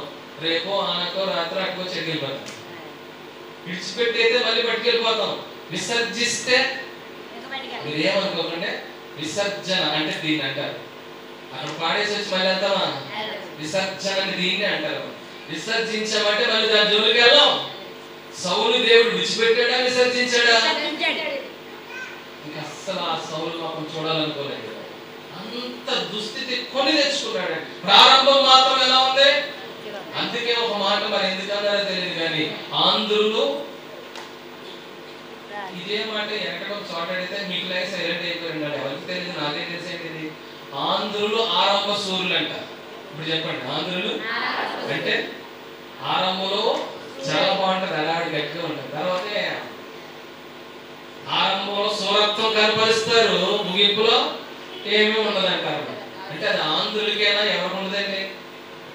ఎవరికైనా ఉంటుంది, ఎవరికైనా ఉంటుంది. ఆరంభంలో అదిరిపోయాడు, తర్వాత చితికిపోయాడు. ఇంకా ఉన్నాయి దాని గురించి చెప్పుకోవడానికి. ఆ పనివాడు అంటాడు ఇప్పుడు మనం ఇంటికి వెళ్ళిపోవడం కంటే ఒక ఉత్తమమైన పని చెప్తాను, పని చేద్దామా అన్నాడు. ఏంటా ఉత్తమమైన పని అంటే ఇక్కడ సమూయేలు ఉన్నాడు అన్నాడు. హల్లెలూయా. ఇక్కడ సమూయేలు ఒక ప్రవక్త ఉన్నాడు. ఆయన ఒక పాస్టర్ గారు మంచిగా ప్రవచనాలు చెప్తారు, చక్కగా ప్రార్థన చేస్తారు, మంచి ఆదరణ మాటలు చెప్తారు. గొప్ప దైవజనులు, దేవుడి ఆత్మత్వంలో ఉంది, దేవుడు వాక్యంతో పలుకుతాడు, దేవుడి చేత నడిపించబడుతున్న గొప్ప దైవజనుడు ఆయన. ఆయన దగ్గరికి వెళ్దామా? ఆయన దగ్గరికి వెళ్తే మన గాడిలు ఎక్కడ ఉన్నాయో, ఎటెళ్ళాలో, ఏం చేయాలో ఆయన చెప్తాడు. ఆయన మాట విందామా? ఆయన చెప్పినట్టు చేద్దామా? ప్రవక్త దగ్గరికి వెళ్దాం అని పనివాడు అన్నాడు. ఎవరన్నారు? పనివాడు మంచి సలహా ఇస్తారు. నయమానికి కూడా నయమాను పనివాడు ఏం చేశాడు? మంచి సలహా ఇచ్చాడు. తిరిగి వెళ్ళిపోతాంటే మూతి ముడుచుకుని పనివాడు ఏం చెప్పాడు? అయ్యా, యోర్దాను నదిలో 7 సార్లు మునిగితే స్వస్థత కలగకపోతే అప్పుడు మీరు మూతే ముడుచుకుంటారా, ఏమేమి ముడుచుకుంటారా? ముందు అసలు వెళ్ళి మునగండి సార్ అని. ఎంత ధైర్యం ఉండాలని పనివాడు ఓనర్కి సలహా ఇవ్వాలంటే ఎంత ధైర్యం ఉండాలి? చాలా ధైర్యం. ఏంటో నువ్వు ఎక్స్ట్రా చేస్తున్నావు అంటే ఏం చేయలేము. అది ఓనర్కి సలహా ఇవ్వడం అంటే. ఈ సౌలు ఇంటికి వెళ్ళిపోదాం అంటే పనివాడు అంటాడు ప్రవక్త దగ్గరికి వెళ్దాం అంటాడు. అప్పుడు సౌలు అన్న మాట అక్కడ ఉంటది, ఏమి తీసుకొని పోదుము చాలండి. మనం వెళ్ళిన ఎడల ప్రార్థన చేసుకుంటాం, పాస్టర్ గారు చెప్పిన మాట వింటాం, మంచిగా ప్రవచనం చెప్తారు, లేకపోతే గాడిదలు పలానా చోట ఉన్నాయని ఏదో చెప్తారు, దేవుడి నామములో ప్రార్థన చేయించుకుంటాం, అయిపోయింది. మరి ఆయనకి ఏమి ఇద్దాం? ఏమేమడమే ప్రార్థన చేస్తూ వచ్చాను అంతే అన్నాడా? అంటే వీడికేం తెలుసు? దైవజనుడిని దర్శిస్తే మనకి ఇవ్వాలని తెలుసు. ఏమిద్దారా? అప్పుడే 3 రోజులు అయింది, 4 రోజులు అయింది, బయలుదేరి మా దగ్గర సరుకు అయిపోయింది, తెచ్చుకున్న ఆహార పదార్థాలు అయిపోయింది, తెచ్చుకున్న మనీ అయిపోయింది, అన్ని ఖాళీ అయిపోయాం. సెంటర్ చేద్దామా పాస్టర్ దగ్గరికి? అంత అర్జెంట్ పెద్ద సీరియస్ మ్యాటర్ అయితే మాత్రం మన దగ్గర ఏమి లేకుండా వెళ్తామా? అంత అత్యవసరమైన విషయం అయితే మాత్రం ఇంత దాకా వచ్చాం కదా వెళ్ళిపోతాం ఏంటి? మాస్టర్ గారికి ఇవ్వడానికి ఏముంది అంటే ఇది మంచి లక్షణమే కదా. ఎంత మంచి లక్షణాలు ఉన్నాయి. ఏమవ్వాలంటే ఇప్పుడు ఒక పిండి మొదలవుతుంది, ఒక పిండి స్టార్ట్ అవుతుంది, పువ్వుగా ఉన్న తర్వాత పిండి అవుతుంది. అది ఏమవుతే గొప్ప విషయం? కాయ అయ్యి పండి మగ్గి మనకు ఉపయోగపడితే గొప్ప విషయం. ప్రారంభం అయ్యింది, ఒక పువ్వు మొదలైంది, అది పువ్వు కాస్త చిన్న కాయ అయింది, తర్వాత కొంచెం ఎదుగుతా ఉంది, పరిపక్వం అవ్వాలి. అది హల్లెలూయా. మంచి లక్షణాలు బాగానే మొదలయ్యాయి కానీ సౌలులో అవి కంటిన్యూ అవ్వలేదు. చెట్టు కాదు, మొక్క వేస్తాను కదా, మొక్క వేసి అది చెట్టు అయ్యి ఎన్నాళ్ళుకో మొత్తం మీద పువ్వు వేసింది అనుకో, ఎంత ఆనందం అయిపోయింది కదండి. ఏం చెట్టాను అడగండి నన్ను, ఏదో చెట్టు. ఆ పువ్వు కాస్త చిన్న పిండి వేస్తుంది అనుకో, ఇంకా ఆనందం అయిపోద్ది. ఆ పిండి కాస్త ఇంకా ఎదుగుతుంది అనుకో, రోజు ఆహా ఓహో అని మనం పరవశించిపోతాం. అక్కడ అర్థం ఎదుగుదల లేదనుకో, అలాగే ఉండిపోయింది అనుకో, మనకి ఎంత బాధ కలుగుతుంది. దేవుడు కూడా మంచి లక్షణాలే ఉన్నాయి, సుగుణాలే ఉన్నాయి, ఎంతో ఆత్మీయుడివి, అపోరు ఎంతో గొప్ప భక్తుడివి, కానీ కడదాకే ఉండే. హల్లెలూయా.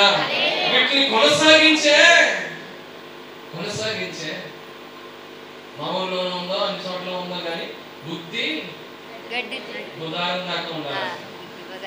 లేదండి మీ బుధార సంక్రాంతి కదా, బుద్ధి ఎప్పుడు దాకా ఉండాలంటే మరేమో అంటారు ఆధారం దాకా ఉండాలా, ముందులే కానీ బుద్ధి కడదాకా ఉండాలి. అది వచ్చేలా బాగానే ఉన్నా, చక్కగా ఉన్నా, ఎదుగుతున్నా, బలపడుతున్నా, కానీ ఎప్పుడు దాకా కోటలు అయిపోయినాడు మళ్ళీ రావడం, మళ్ళీ సంవత్సరం కూడా చెప్పండి అప్పుడు అర్థం అదే. ఎప్పుడు దాకా దేవుల్లో ఉండాలి ఈ సూరత్వం, ఎప్పుడు దాకా ఉండాలి ఈ ఆర్భాటం, ఎప్పుడు దాకా ఉండాలి మన ఆత్మీయత, ఎప్పుడు దాకా ఉండాలి మన హుషారు, ఎప్పుడు దాకా ఉండాలి మన యొక్క పౌరుషం, ఏ సరి వచ్చేదా గట్టిగా దేవుని స్తోత్రం చేయలేదా? హల్లెలూయా. కడదాకా కొనసాగకపోతే ప్రారంభించిన అసలు పరుగు పందులు కడదాకా లేకపోతే మధ్యలోకి వచ్చేలా ఉంటే ఇక్కడ మధ్య 2 అడుగులు వేసి ఆగిపోయినా ఉంటే కడదాకా పరిగెత్తాలి. ఆత్మీయ జీవితం కూడా అంతే. సౌలు గురించి ఇంకా ఎన్ని చెప్పుకోవాలా. ఆత్మ పూర్ణుడు అయ్యాడంట.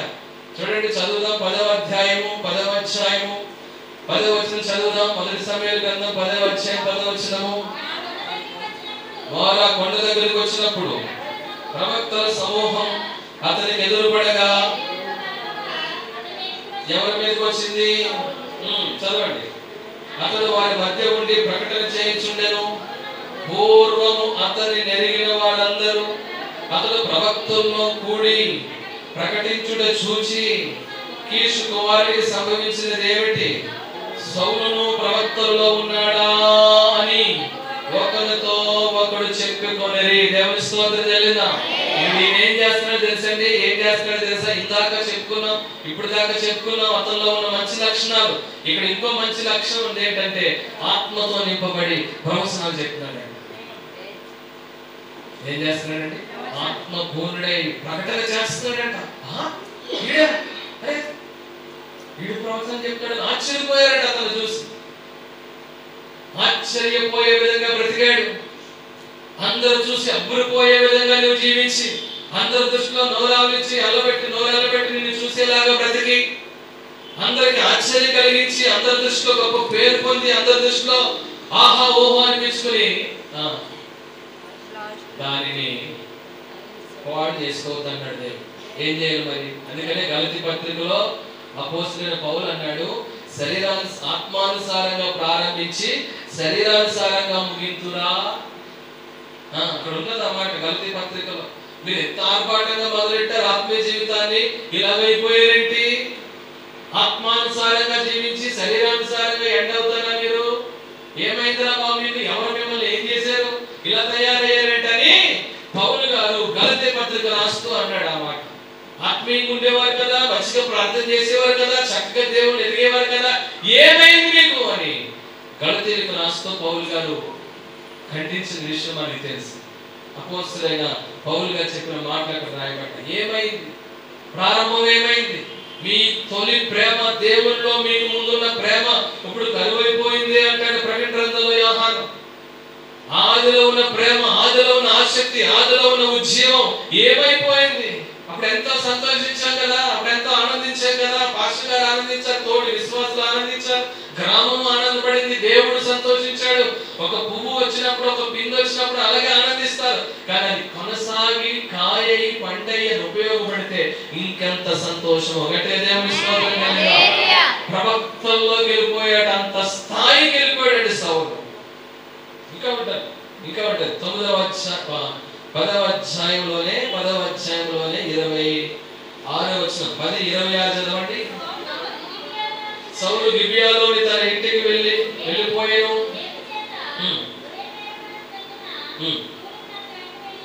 అవును, పనికి మారిన వారు కొందరు ఈ మనుషుడు వలన నేరున ఎలాగో రక్షింపగలడని చెప్పుకొనొచ్చు అతను నిర్లక్ష్యము చేసి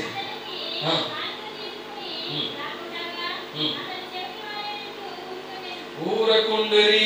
25 కూడా చదువుతా. 25 తర్వాత సౌలు రాజ్య పద్ధతిని సమయం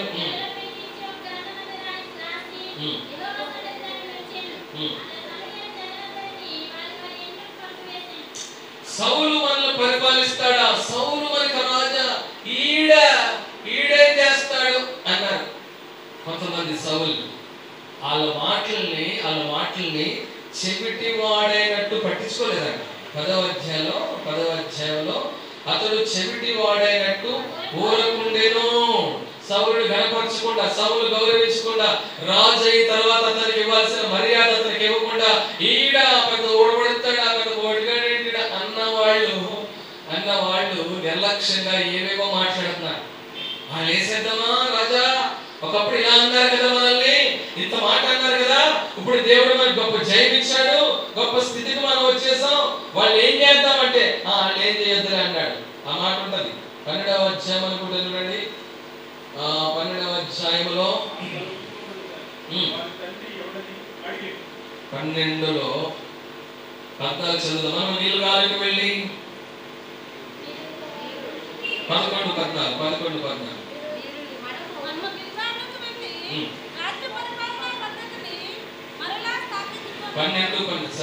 11-12 చదవండి. సౌలు మనల్ని ఏలునా అని అడిగిన వారే మేము వారిని చంపుటకు ఆ మనుషులను తెప్పించుడని సమూయేలుతో అన్నారు. దేవుని స్తోత్రం చెల్లిద్దాం. సౌలు మనల్ని వెళ్తాడా, వీడికి అంత సీన్ ఉందా, ఈడేంటి పెద్ద అత్తదేంటి, ఈడు పెద్ద రాజు అయిపోడేంటిడు, ఈడు పెద్ద భక్తుడు అయిపోడా, ఈ బైబుల్ ఎట్టి చచ్చిపోతున్నాడే, అంత ఉందేంటి చూద్దాంలే అని అన్నారంట. అప్పుడు సౌలు యెహోవా ఇశ్రాయేలులకు రక్షణ కలుగజేసిన కనుక ఈ దినమందు ఏ మనిషిని మీరు చంపలేదు అంటే, సౌలుని నిర్లక్ష్యం చేస్తున్న వాళ్ళు పగ తీర్చుకోవట్లేదు. జనం అంటారు, ఇంకా ఆయనతో ఉన్న ప్రజలు అంటారు, వాళ్ళే చేత వీళ్ళే మనల్ని ఎక్కిరించారు కదా, మనల్ని ఏమో చేశారు కదా, మనల్ని పెద్ద పోటుగాడు అన్నారు కదా, వాళ్ళు అంత చూద్దాం అంటే సౌలు అంటాడు, వాళ్ళు ఏం చేయట్లేదు.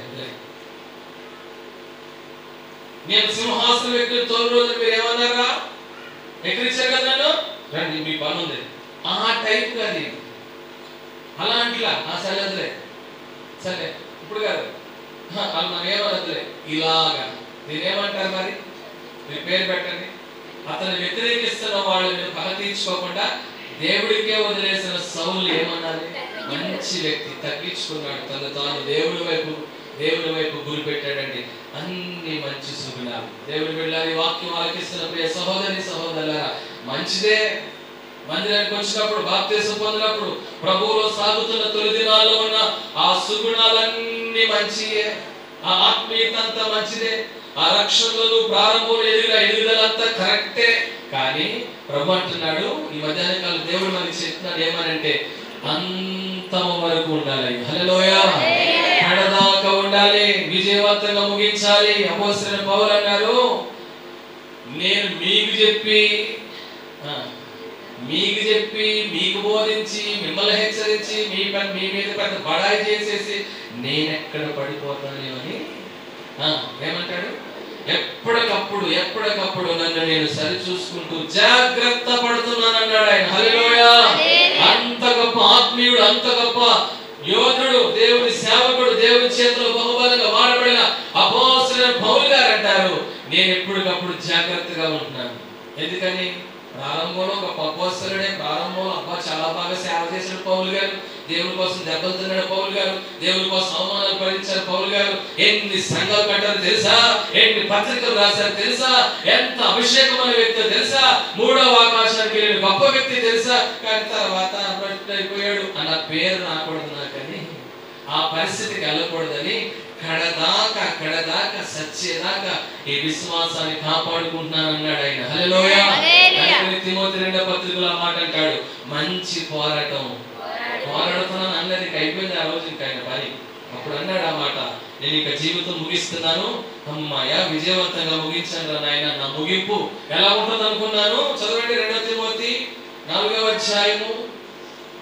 మంచి పోరాటము పోరాడితిని, నా పరుగు కడగొట్టించితిని, విశ్వాసం కాపాడుకుంటుని, ఇక మీద నా కొరకు నీతి కిరీటం ఉంచబడి ఉన్నది. బిగ్గరగా దేవుని స్తోత్రం చేద్దాం. హల్లెలూయా. సక్సెస్ఫుల్ గా ఫినిష్ చేశాను. నేను మధ్యలో ఎక్కడ పడిపోతాను, ఎక్కడేమైపోతాను, ఏం జరుగుతుందని కంగారు అయ్యాను. కానీ కడదాకా నా విశ్వాసాన్ని దేన్ని కాపాడుకోవాలండి, విశ్వాసాన్ని, ఆత్మీయతను, భక్తిని, పరిశుద్ధతను, ఈ పాడు లోకంలో, ఈ దుష్ట లోకంలో, ఈ మలినమైన లోకంలో భక్తిని కాపాడుకొని, పరిశుద్ధతను కాపాడుకొని, విశ్వాసాన్ని కాపాడుకొని, ఈ లోక మాలిన్యం అంటకుండా ఎప్పటికప్పుడు జాగ్రత్త పడకపోతే జాగ్రత్త పడకపోతే ఒక కఠినమైన భయంకరమైన ఒక మాట ఉందని బైబిల్, అదేంటంటే అపవాదం అంటే, ఇటు వినండి, అపవాదం అంట ఏర్పరచబడిన వారిని సహా, దేనికి మాట్లాడలేదు మరి మీరు, ఏర్పరచబడిన వారిని సహా ఏం చేస్తారంట, పడేస్తారంట. అంత టాలెంట్ ఉన్నవారంట. ఏర్పరచబడిన వారిని సహా గోతులు పాడేసే సత్తా ఉన్నవాడు. కాబట్టి ఎప్పటికప్పుడు వాక్య ధ్యానం, ప్రార్థన, సహవాసం, దేవుని సన్నిధి, దేవునితో మాట్లాడడం, దేవుని మాటలు వినడం మానక చేస్తే, ఎడతెగక చేస్తే, ప్రభువుతో కంటిన్యూగా సాగిపోతే వాడి చేతిలో చిక్కకుండా ఉంటాం. హల్లెలూయా. అపోస్తలుడైన పౌలు ముగింపులో అంటున్న మాట, నా పరుగు మంచి పోరాటం, అమ్మయ్యా సక్సెస్ఫుల్ గా ముగించాను నాయన. ప్రారంభించడం కాదు, ముగింపు బాగా జరిగిందని సంతోషించాడు పౌలు గారు. హల్లెలూయా. అపోస్తలుడైన పౌలు పరిస్థితి అలా ఉంది. కానీ ఇశ్రాయేలు రాజు అయిన సౌలు పరిస్థితి, ప్రారంభంలో బాగున్నాడు, ప్రారంభంలో పెద్ద పేరు తెచ్చుకున్నాడు, ప్రారంభంలో అహోహో అనిపించుకున్నాడు. తర్వాత దేవుని చేత అన్ని చెప్పడానికి సమయం కాదు కానీ ఒక వచనం చదివిస్తాను. మొదటి సమూయేలు గ్రంథంలో విసర్జించబడ్డాడు. 16వ అధ్యాయం మొదటి వచనం చదువుదాం. అంతటా యెహోవా సమూయేలుతో ఇట్లనెను, ఇశ్రాయేలు మీద రాజుగా ఉండకుండా నేను విసర్జించిన సౌలుని గూర్చి నీవెంతకాలం దుఃఖింతువు, నీ కొమ్మును తైలముతో నింపుకొనుము. యెషై యొద్దకు నేను పంపుచున్నాను, అతని కుమారులలో ఒకరిని నేను రాజుగా నియమిస్తాను. దేవుడు ఏం చేశాడంటే సౌలుని విసర్జించాడు. ఇంకో మాట మీరు గమనించారో లేదో, నీవు ఆయన కోసం ఇక ప్రార్థన చేయొద్దు అంటాడు. సమూయేలుతో మన గురించి ప్రార్థన చేయొద్దని ఆపేస్తున్నాడు అంటాడు. మన గురించి కదా, దేవుడికి దూరమై ప్రభువుకు విరోధమై ప్రారంభంలో బావుండి చివరికి చెడిపోయిన గురించి దేవుడు ఎంత కఠినమైన నిర్ణయం తీసుకుంటాడంట. వదిలేయడమే కాదు, ఆయన వదిలేయడమే కాదు, ఇంకెవరిని దగ్గరకు రానివ్వట్లేదు ఆయన. ఆ గురించి ప్రార్థన చేయక వదద్దు. అదేనా ఆ మాటకు అర్థం? అదేనా నీవు ఎంతకాలం దుఃఖించబడిందని అర్థం ఏంటి? ఇక దుఃఖపడద్దా, సౌలు గురించి ప్రార్థన చేయొద్దు. ఇంకా అంత భారం ఉంటుందండి. ప్రారంభంలో వెలిగి అంటే దెయ్యం వదిలిన తర్వాత రెండోసారి దెయ్యానికి నువ్వు అవకాశం ఇస్తే ఎన్ని దెయ్యాలు తీసుకొస్తుందంటే అది ముందు బయట తనకంటే చెడ్డదైనా, అంటే భక్తులు బాగుండి పరిశుద్ధపరచబడి నీతిమంతులపై మరలా అపవాదికి చోటిస్తే మన పరిస్థితి ముందుకన్నా దారుణం అయిపోతాయి. అది వరకు ఎలా ఉన్నాడో ఇంకా భయంకరంగా తయారయ్యాడు. సౌలు పరిస్థితి ఏమైపోయిందంటే అధోగతి అయిపోయింది. ప్రియా దేవుని బిడ్డలారా, వాక్యం వింటున్న మనం అలాగ అవ్వకుండా మరి ఎలాగవ్వాలంటే అబ్రహాము లాగా. హల్లెలూయా. మూడు పట్టావులు ఇసావు ఏదో అయ్యింది, మొత్తం మీద కొంచెం అయినా ఈ నెల, ఈ వారం, ఈ నెల, ఈ సంవత్సరం నెల వారం గడుస్తుండగా అంతకంతకైనా ఏమవ్వాలి? పరిశుద్ధపరచబడాలి. అంతకంతకు క్రీస్తు రూపంలోకి మార్చబడాలి. దేవుని స్తోత్రం చెల్లిద్దాం. మనం అన్ని విషయములలోనూ ఎదిగి ఎలా మారాలంట? యేసయ్యలా. ఎలా మారాలి? యేసయ్యలా. పూర్వ దినాల్లో ఆ మనిషిని కూర్చోబెట్టో మొత్తం మీద ఆయనకి ఏ స్టైల్లో కావాలో ఆ స్టైల్లో మనిషిని పెట్టి అతను బొమ్మ గీసేవారు కదండి. ఇప్పుడు ఉన్నారు ఎక్కడో అడపదంతా ఫోటో కెమెరా గా మనిషి అలా ఇప్పుడు ఫోటోలో సెకండ్ లో వచ్చారు. ఇదివరకు అయితే రీల్ తీయాలి, కడగాలి, ప్రింట్ అయ్యాలి, ఆగని ఇంకా కడిగించలేదు ఫోటో ఇప్పుడు తీసినట్టే ఇదిగో అంటున్నారు. ఆర్ట్ చేసేటప్పుడు అండి మనిషి నిల్చున్న తర్వాత కొంత టైం పట్టొచ్చు. ఎంత టైం పట్టొచ్చు? ఏమో గంట పట్టొచ్చు. మనిషి నిల్చోబెట్టి బొమ్మ గీసేవాళ్ళు ఎంత టైంలో గీత? ఇక్కడ ఎవరైనా ఉన్నారంటే ఎవరు? మనిషి నిల్చోబెట్టి బొమ్మ వేసేవాళ్ళు ఎవరైనా ఉన్నారా? లేదా? 3 గంటలు పట్టొచ్చు అన్నారు సోమరాజు. అది క్రమక్రమంగా తయారవుతుంది. అంతేనండి? అంతేనా కదా? సమాంతరంగా జిరాక్స్ మిషన్ వచ్చేదా? జిరాక్స్ మిషన్ పైన బొమ్మ పెడతా, కింద సెకండ్ లో వచ్చేది. అంతే క్రమక్రమంగా ఏం తయారవుతుంది. బొమ్మ గీస్తున్నప్పుడే కొంచెం తయారవుతుంది. ఆత్మీయ జీవితం కూడా రోజులు గడుస్తున్న కొద్ది, వారాలు గడుస్తున్న కొద్ది ఎప్పుడు అదేలా ఉండకుండా, నెలలు గడుస్తున్న కొద్ది, సంవత్సరాలు గడుస్తున్న కొద్ది చివరికి ఎలా మారిపోవాలంట? ఎక్కడ ఆగిపోవద్దు, ఎక్కడ దాకా వెళ్ళిపోవాలంటే యేసయ్యలాగా అయ్యేదాకా. దేవుని స్తోత్రం చెల్లిద్దాం. హల్లెలూయా. ఎఫెసీ పత్రికలో ఉంటది ఆ మాట. ఎఫెసీ పత్రికలో యేసయ్యలాగా అయ్యే వరకు కొనసాగుతూనే ఉండాలి, ఎదుగుతూనే ఉండాలి, నడుస్తూనే ఉండాలి, బలపడుతూనే ఉండాలి. ఎఫెసీ పత్రిక 4వ అధ్యాయము 13వ వచనం చదువుదాం. పరిశుద్ధులు సంపూర్ణులగునట్లు క్రీస్తు శరీరము క్షమాభివృద్ధి చెందుటకును పరిచర్య ధర్మం జరుగుటకును. 11 చదవండి. 11వ వచనము. మనమందరము విశ్వాస విషయములోను జ్ఞాన విషయములోను ఏకత్వము పొంది సంపూర్ణ పురుషులకు వరకు అనగా క్రీస్తును కలిగిన సంపూర్ణతకు సమానమైన సంపూర్ణత గలవారమవ్వాలి. చాలు, మనం సంపూర్ణులు అవ్వాలి. ఏమవ్వాలి చెప్పండి? ఎంతవరకు అంటే క్రీస్తునకు కలిగిన సంపూర్ణతకు, క్రీస్తునకు కలిగిన సంపూర్ణతకు సమానం. అంటే యేసయ్యలాగే. చెప్పండి అందరూ. ఆయన యేసయ్య కదండి, మేము మనిషిని కదండి, కొంచెం తక్కువ ఉంటామండి ఆయనకి. మేము ఆయన యేసయ్య కదండి, మేము మనిషిని కదండి, కొంచెం ఆయనలా ప్రేమించలేదు కానీ కొంచెం తగ్గుతాం.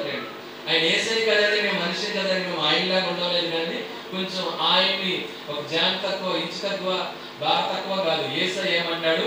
క్రీస్తునకు కలిగిన సంపూర్ణతకు సమానమైన సంపూర్ణత గలవారు అవ్వాలి. హల్లెలూయా. ఒక మాటలో చెప్పాలంటే మనం యేసయ్యలా కావాలి. అంతకంతకు జరిగే పని అది రాత్రి కూడా అయిపోదు. వద్దుదా? క్రమక్రమంగా స్టార్టింగ్ లో దేవుడు సర్లే నేర్చుకుంటున్నారులే, సర్లే చూద్దాంలే, సర్లే నేర్చుకుంటున్నారులే, పడి లేగుతారు, మొత్తం మీద 2వ రోజు 3వ రోజు 4వ రోజు 5వ రోజు వారం రోజులు కానీ నిలబడతారులే, సర్లే అని చూస్తాడు దేవుడు.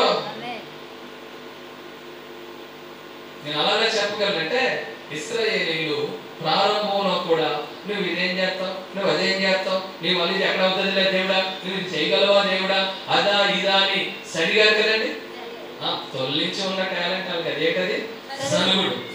ఐగుప్తు నుంచి వచ్చాక సర్లే నిన్నే కదా రక్షణ పొందారు, కొన్ని రోజులు గడిచిన తర్వాత మొన్నే కదా దేవుళ్ళకి వచ్చారు, కొన్ని నెలల తర్వాత సర్లే అలా వచ్చుకుంటూ సర్లే అంటే అరణ్య యాత్ర అంతా దేవుడు అలా అవకాశం ఇచ్చాడు. కనాను దేశం దగ్గరకు వచ్చేసరికి కూడా అదే పాట పాడుతున్నారు. ఏం పాట? అదే పాట. ఆదిలో పాడిన పాట ఏంటది? మేము ఐగుప్తు వెళ్ళిపోతాం, కనానేల్లో వాళ్ళు చాలా బలవంతులు, వాళ్ళ చేతుల మీద చచ్చిపోతాం, వాళ్ళు చాలా ఎత్తున్నారు, వాళ్ళ ముందు మేము మెడతల్లాగా ఉన్నాం. ఇది ఫస్ట్ నుంచి పాడే పాటే కదా. మారిందా? 40 సంవత్సరాలు మారిందా? ఇంత ఎదరికి వచ్చినా మారిందా? ఇన్ని అవకాశాలు దేవుడు ఇచ్చినా మారిందా? ఇంత ఓపిక బట్టి దేవుడు ఎదురు చూసినా మారలా. సేమ్ డైలాగ్ అయితే ఒక్కడ కొట్టి వెళ్ళిపోమన్నాడు అంతే దేవుడు. అంటే అలాగా లేదు బైబిల్లో. ఒకటి కొట్టి వెళ్ళిపోమంటే విరోధిక అస్సలు వద్దు. మీరు కానాను దేశం వద్దు, ఏమో వెళ్ళిపోండి, ఎరణ్యంలోనే సామన్నాడు. అంత కఠినమైన మాట. అదే మాట ఐగుప్తు నుంచి బయటకు వచ్చిన 9 రోజులు అన్నాడా? 2వ రోజు అన్నాడా? 6వ రోజు అన్నాడా? 1 సంవత్సరానికి అన్నాడా? ఎందుకు అనలేదు? సర్లే మారుతారు కదా. చాలా మందికి దేవుడు అలా అవకాశం ఇస్తే మేము ఇలాగేమంటామని ఎన్ని వారాలు, ఎన్ని సంవత్సరాలు, ఎన్ని క్యాలెండర్లు మారినాయి, ఎన్ని జాగ్రత్తలు రాని, ఎన్ని ప్రత్యేక కోటాలు అవని, అంతే. దేవుడు చూస్తాడు. ఆయన వల్లే మారేదాకా అవకాశం ఇస్తున్నాడు. హల్లెలూయా. సర్లేనాయనా ఐగుప్తు నుంచి బయటకు వచ్చాక ఎర్ర సముద్రం అంటే ఎన్నో రోజులు అవ్వలేదు కదా, మీకు సనగడంలో తప్పే ఉంది. సరే అదేదో అలాగే అయిపోయింది. సరిగా ఉంటాయి. ఎర్ర సముద్రం దగ్గర ఏదో అన్నామంటే అది సర్వసాధారణమేనా?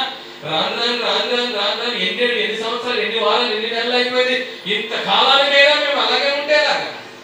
కనాను దేశం దగ్గరికి వచ్చేసరికి కూడా సేమ్ డైలాగ్ అయితే అలాగే దేవుడు ఇచ్చారు. వదిలేశాడు. కాలాలు గడుస్తున్న కొద్ది, దినాలు గడుస్తున్న కొద్ది, వారాలు గడుస్తున్న కొద్ది, నెలలు గడుస్తున్న కొద్ది, సంవత్సరాలు జరుగుతున్న కొద్ది క్రీస్తులో నూతన పరచబడుదుముగాక. అంతకంతకు నవ నూతన మౌదుముగాక.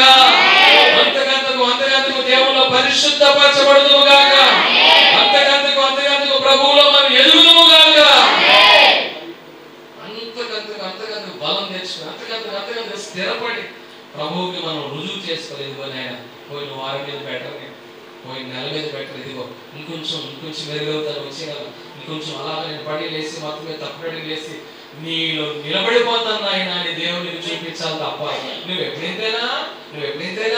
ఎప్పుడైతేనా అని అనిపించుకోవద్దు. మనం అంతకంతకు అబ్రహాం స్టార్టింగ్ లో తప్పే చేశాడు, ఆ తర్వాత కూడా ఏదో పొరపాటు చేశాడు, ఆ తర్వాత మళ్ళీ ఏదో రాంగ్ చేశాడు.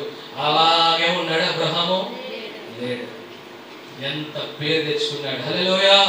ఎదుగుదాం పరిశుద్ధత ఒకేసారి రాకు, కొంచెం ఆ అపవిత్రమైంది ఇవాళ కాకపోతే రేపు వదిలేసి, ఆ తర్వాత ఆ మలినమైంది ఇవాళ కాకపోతే ఆ వచ్చే వారమైనా వదిలేసి కొంచెం షైన్ అయ్యి యేసు వలె మారేదాకా మనం షైన్ అవుతా ఉందాం. హల్లెలూయా.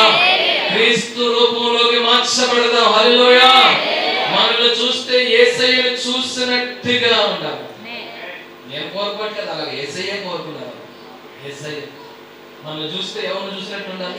యేసయ్యను చూస్తాం. అది దేవుడు కోరుకుంటున్నాడు కనుక క్రమక్రమంగా ఎదుగుదాం. ప్రారంభంలో ఎలా ఉన్నది, ఎలా జీవించింది, ఎలా బ్రతికింది, ఎలా పడి లేచింది పక్కన పెట్టు. రాను నువ్వు ఏమవ్వాలి? బలపరచబడి స్థిరపరచబడదుగాక. హల్లెలూయా. ఇంకో వ్యక్తిని గుర్తు చేసి ముగిస్తాను, పెద్ద వివరించను. ఆ వ్యక్తి ఎవరంటే బాప్తిస్మా ఇచ్చే యోహాను. ఎవరు చెప్పండి?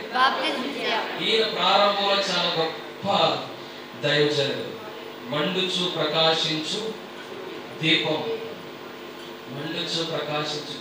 చాలా మంచి దేవుడి స్వరం అన్నారా, అదన్నారా, ఇదన్నారా, మంచి మాటలు బాప్తిస్మా ఇచ్చే యోహాను గురించి చెప్పారు. యేసయ్యకే బాప్తిస్మా ఇచ్చినోడు. అప్పటికే 400 సంవత్సరాలుగా దైవ దర్శనం లేదు, దేవుని ప్రవచనం లేదు, దేవుని ప్రత్యక్షత లేదు, దేవుని వాక్కు లేదు, మొత్తం సైలెన్స్ అయిపోయినప్పుడు బాప్తిస్మా ఇచ్చే యోహాను నేనున్నానన్నట్టుగా ఎదుర్కొచ్చాడు. హల్లెలూయా. ఎవ్వరు లేనప్పుడు ఒక భక్తుడు లేవడం చాలా కష్టం అండి. అందరితో నలుగురితో ఎవరైనా చేసేస్తారు. ఆ రోజుల్లో బాప్తిస్మా ఇచ్చే యోహాను కాలంలో ఎవ్వరు లేరు. అతనప్పుడు ప్రత్యేకంగా దేవుని కొరకు నిలవబడి వాడబడ్డాడు. హల్లెలూయా. ముక్కుసూటి ప్రసంగాలు చేశాడు. హల్లెలూయా. మొహమాటం భయం లేకుండా తప్పంటే తప్పే ఖండించేవాడు. అంత గొప్ప సాక్ష్యం పొందిన బాప్తిస్మా ఇచ్చు. ఇంకో విషయం ఏంటంటే అతనిలో ఉన్న ప్రత్యేకత, అతను పుట్టక మునిపే అతనికి పేరు పెట్టబడింది. అతను పుట్టక మునిపే యేసయ్యకి జరిగింది. అలాగా మరియా గర్భవతి అయి కుమారుని కంటదని ఆయనకి యేసు అని పేరు పెట్టదు అని మత్తయి సువార్తలో యేసయ్య గురించి ఉంది. అలాగే బాప్తిస్మా ఇచ్చే యోహాను గురించి కూడా చెప్పారు లేదా? జకర్యాతో ఏమన్నారు? కుమారుడు పుడతాడు, ప్రవక్త అవుతాడు, ప్రజలు దేవుని వైపు తిప్పుతాడు, అతనికి యోహాను అని పేరు పెడతాడు. అదే కడుపులో పడకమునిపే ఈ పేరు బయటకు వచ్చేసింది. ఆయన బయటకు రాకమునిపే పేరు బయటకు వచ్చింది. అంత వెలిగిన వ్యక్తి చెరసాల్లో ఉండి ఒక కబురు వేస్తున్నాడు. ఏమని? రాబోవాడు నువ్వేనా, మేము వేరొకరు కొరకు కనిపెట్టవలెనా? ఏమంటున్నాడు? యేసయ్య దగ్గరికి కబురు ఏమని పంపాడు? నువ్వు మెస్సయ్యవేనా, మా రక్షకుడివేనా, మేము ఎదురు చూస్తున్న వ్యక్తులు నువ్వా కాదా, నాకు డౌట్ గా ఉంది అన్నాడా లేదా? అన్నాడు. అదేం డౌట్? అది ఎందుకు వచ్చిందా? రాబోయేవాడు నువ్వేనా అనే సందేహం నీకెందుకు వచ్చింది? ఇదిగో ఇతడే నా ప్రియ కుమారుడు, ఇతని యందు నేను ఆనందించుచున్నానన్న స్వరం యేసయ్య బాప్తిసం పొంది నీళ్లలోంచి బయటకు వచ్చినప్పుడు ఆ స్వరం విన్నాడు. ఈయన మెస్సయ్య, ఈయన వెంబడించండి, ఈయన చెక్కుల వారు ఇప్పుడుకైనను నాకు అర్హత లేదు, నేను నీళ్లలో బాప్తిస్మా ఇస్తే ఈయన అగ్నిలో బాప్తిస్మా ఇస్తాడు, ఈయన అనుసరించండి అని పరిచయం చేసింది ఈయనే. రాన్ సౌలులాగా తయారయ్యాడు. నువ్వు మెస్సయ్యవేనా? నువ్వేనా?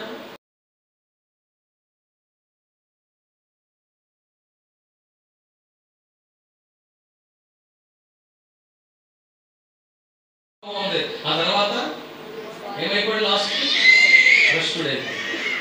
భార్యలు వివాహం చేసుకుని రకరకాలుగా దేవుడి చేత హెచ్చరించబడి దేవుడు చెప్పిన వెనక విగ్రహారాధన వరకు కూడా వెళ్ళిపోయాడు. ఎవరు? సొలొమోనే. అంత గొప్ప సొలొమోను.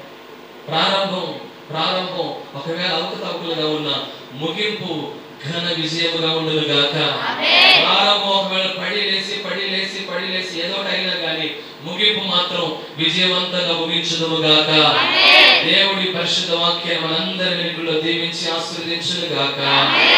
ఆమేన్. ప్రార్థన చేద్దాం. అందరూ దయచేసి కళ్ళు మూయండి. మా దేవా, మా ప్రభువా, కొద్దిసేపు అందరూ ప్రార్థనలో ఉందాం. నా ప్రారంభం ఏదైనా అయ్యుండొచ్చు కానీ ముగింపు గొప్పగా ముగించాలి నాయన. నా ఆత్మీయ జీవితం యొక్క ముగింపు ఘనంగా ఉండాలి నాయన. నా ఆత్మీయ జీవితం అంతకంతకి మార్పు చెందాలి నాయన. నా ఆత్మీయ జీవితం అంతకంతకి డెవలప్ అవ్వాలి ప్రభువా. సౌలు లాగో, బాప్తిస్మం ఇచ్చే యోహాను లాగో, లేకపోతే సొలొమోను లాగో అంతకంతకి డౌన్ అయిపోకుండా పై మెట్టుకెళ్ళాలి నాయన. ప్రార్థన చేద్దాం. అందరూ ఒక నిమిషం ప్రార్థన చేద్దాం.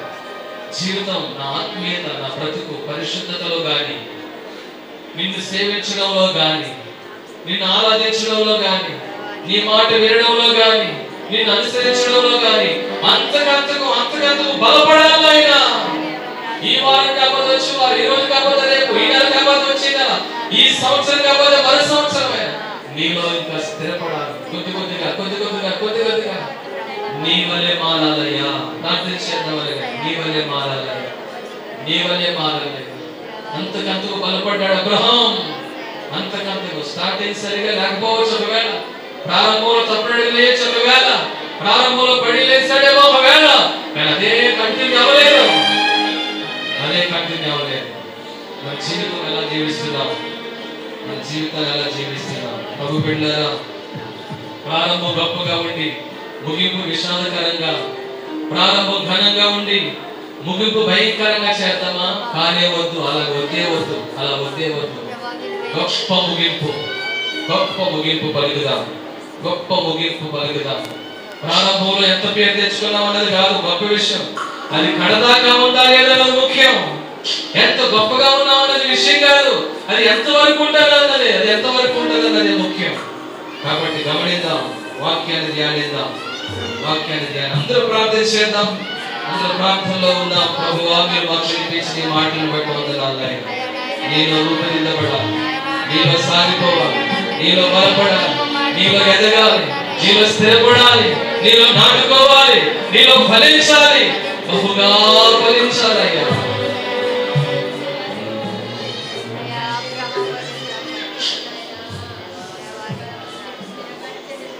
జారిపైనున్న పాత్రగా నన్ను చేజారిపోనివ్వక,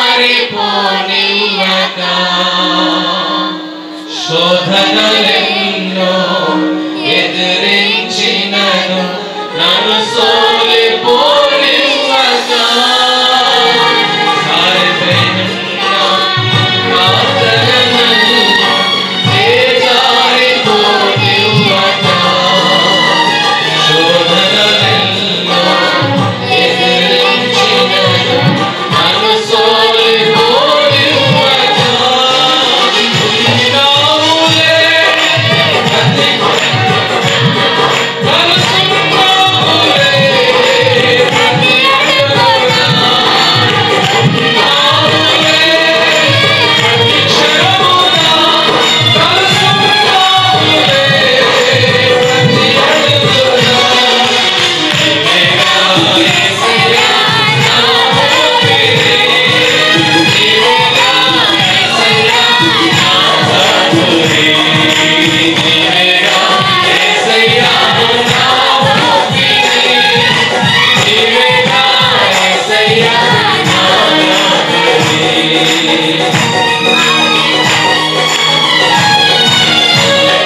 ఆది పరిశుద్ధుడా స్తుతి నైవేద్యము నీకే అర్పించి ఆది పరిశుద్ధుడా స్తుతి నైవేద్యము నీకే అర్పించి నీకు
నీకు వందనాలు ఈ స్తోత్రాలు. వాక్యాన్ని విన్నాం, మీరు మాతో మాట్లాడారు. ప్రభా నీకు వందనాలయ్యా. ఈ వాక్యం సారమని ఎంత గొప్పగా ప్రారంభించామన్నది కాదు ముఖ్యం. యేసయ్యా నాయన అంత వరకు నీలో నిలిచి ఉన్నామా లేదా, ప్రభా నీకు ఈ స్తోత్రం. పరిశుద్ధతను కడ వరకు కాపాడుకున్నామా లేదా, ఈ ఆత్మీయత నీ వచ్చేదాకా నిలిచి ఉంటుందా లేదా, అదే నువ్వు చూస్తున్నావు.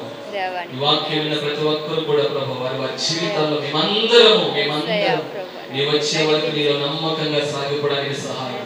మధ్యలో ఆగిపోకుండా, వెనుదిరగకుండా, చల్లగారిపోకుండా, వెనుదిరగకుండా కడ వరకు సాగిపోవడానికి సహాయం. ప్రారంభం కన్నా ముగింపు గొప్పగా ఉండడానికి సహాయం. ఒకవేళ పడి లేసి ప్రారంభంలో ఎలా ఉన్నా ముగింపుకు వచ్చేసరికి గొప్ప అద్భుతమైన యోధులుగా మేము తయారవడానికి సహాయం. వాక్యాన్ని అందరిలో ఫలింపచ్చి అందరి హృదయాల్లో నీ వాక్యాన్ని క్రియ జరిగించి ధ్యానించడానికి, నెమరు వేయడానికి, తలపోయడానికి, నీ మాటలు అనుసరించి జీవించడానికి సహాయం. వాక్యానుసారమైన జీవితం జీవించడానికి మాకు సహాయం చేయండి. మమ్మల్ని బలపరచండి, మమ్మల్ని నడిపించండి. మీరే తోడయ్యండి. మహిమ ఘనత ప్రభావాలు పొందమని యేసయ్య నామములో వేడుకొంచున్నాము మా పరమ తండ్రి. ఆమేన్.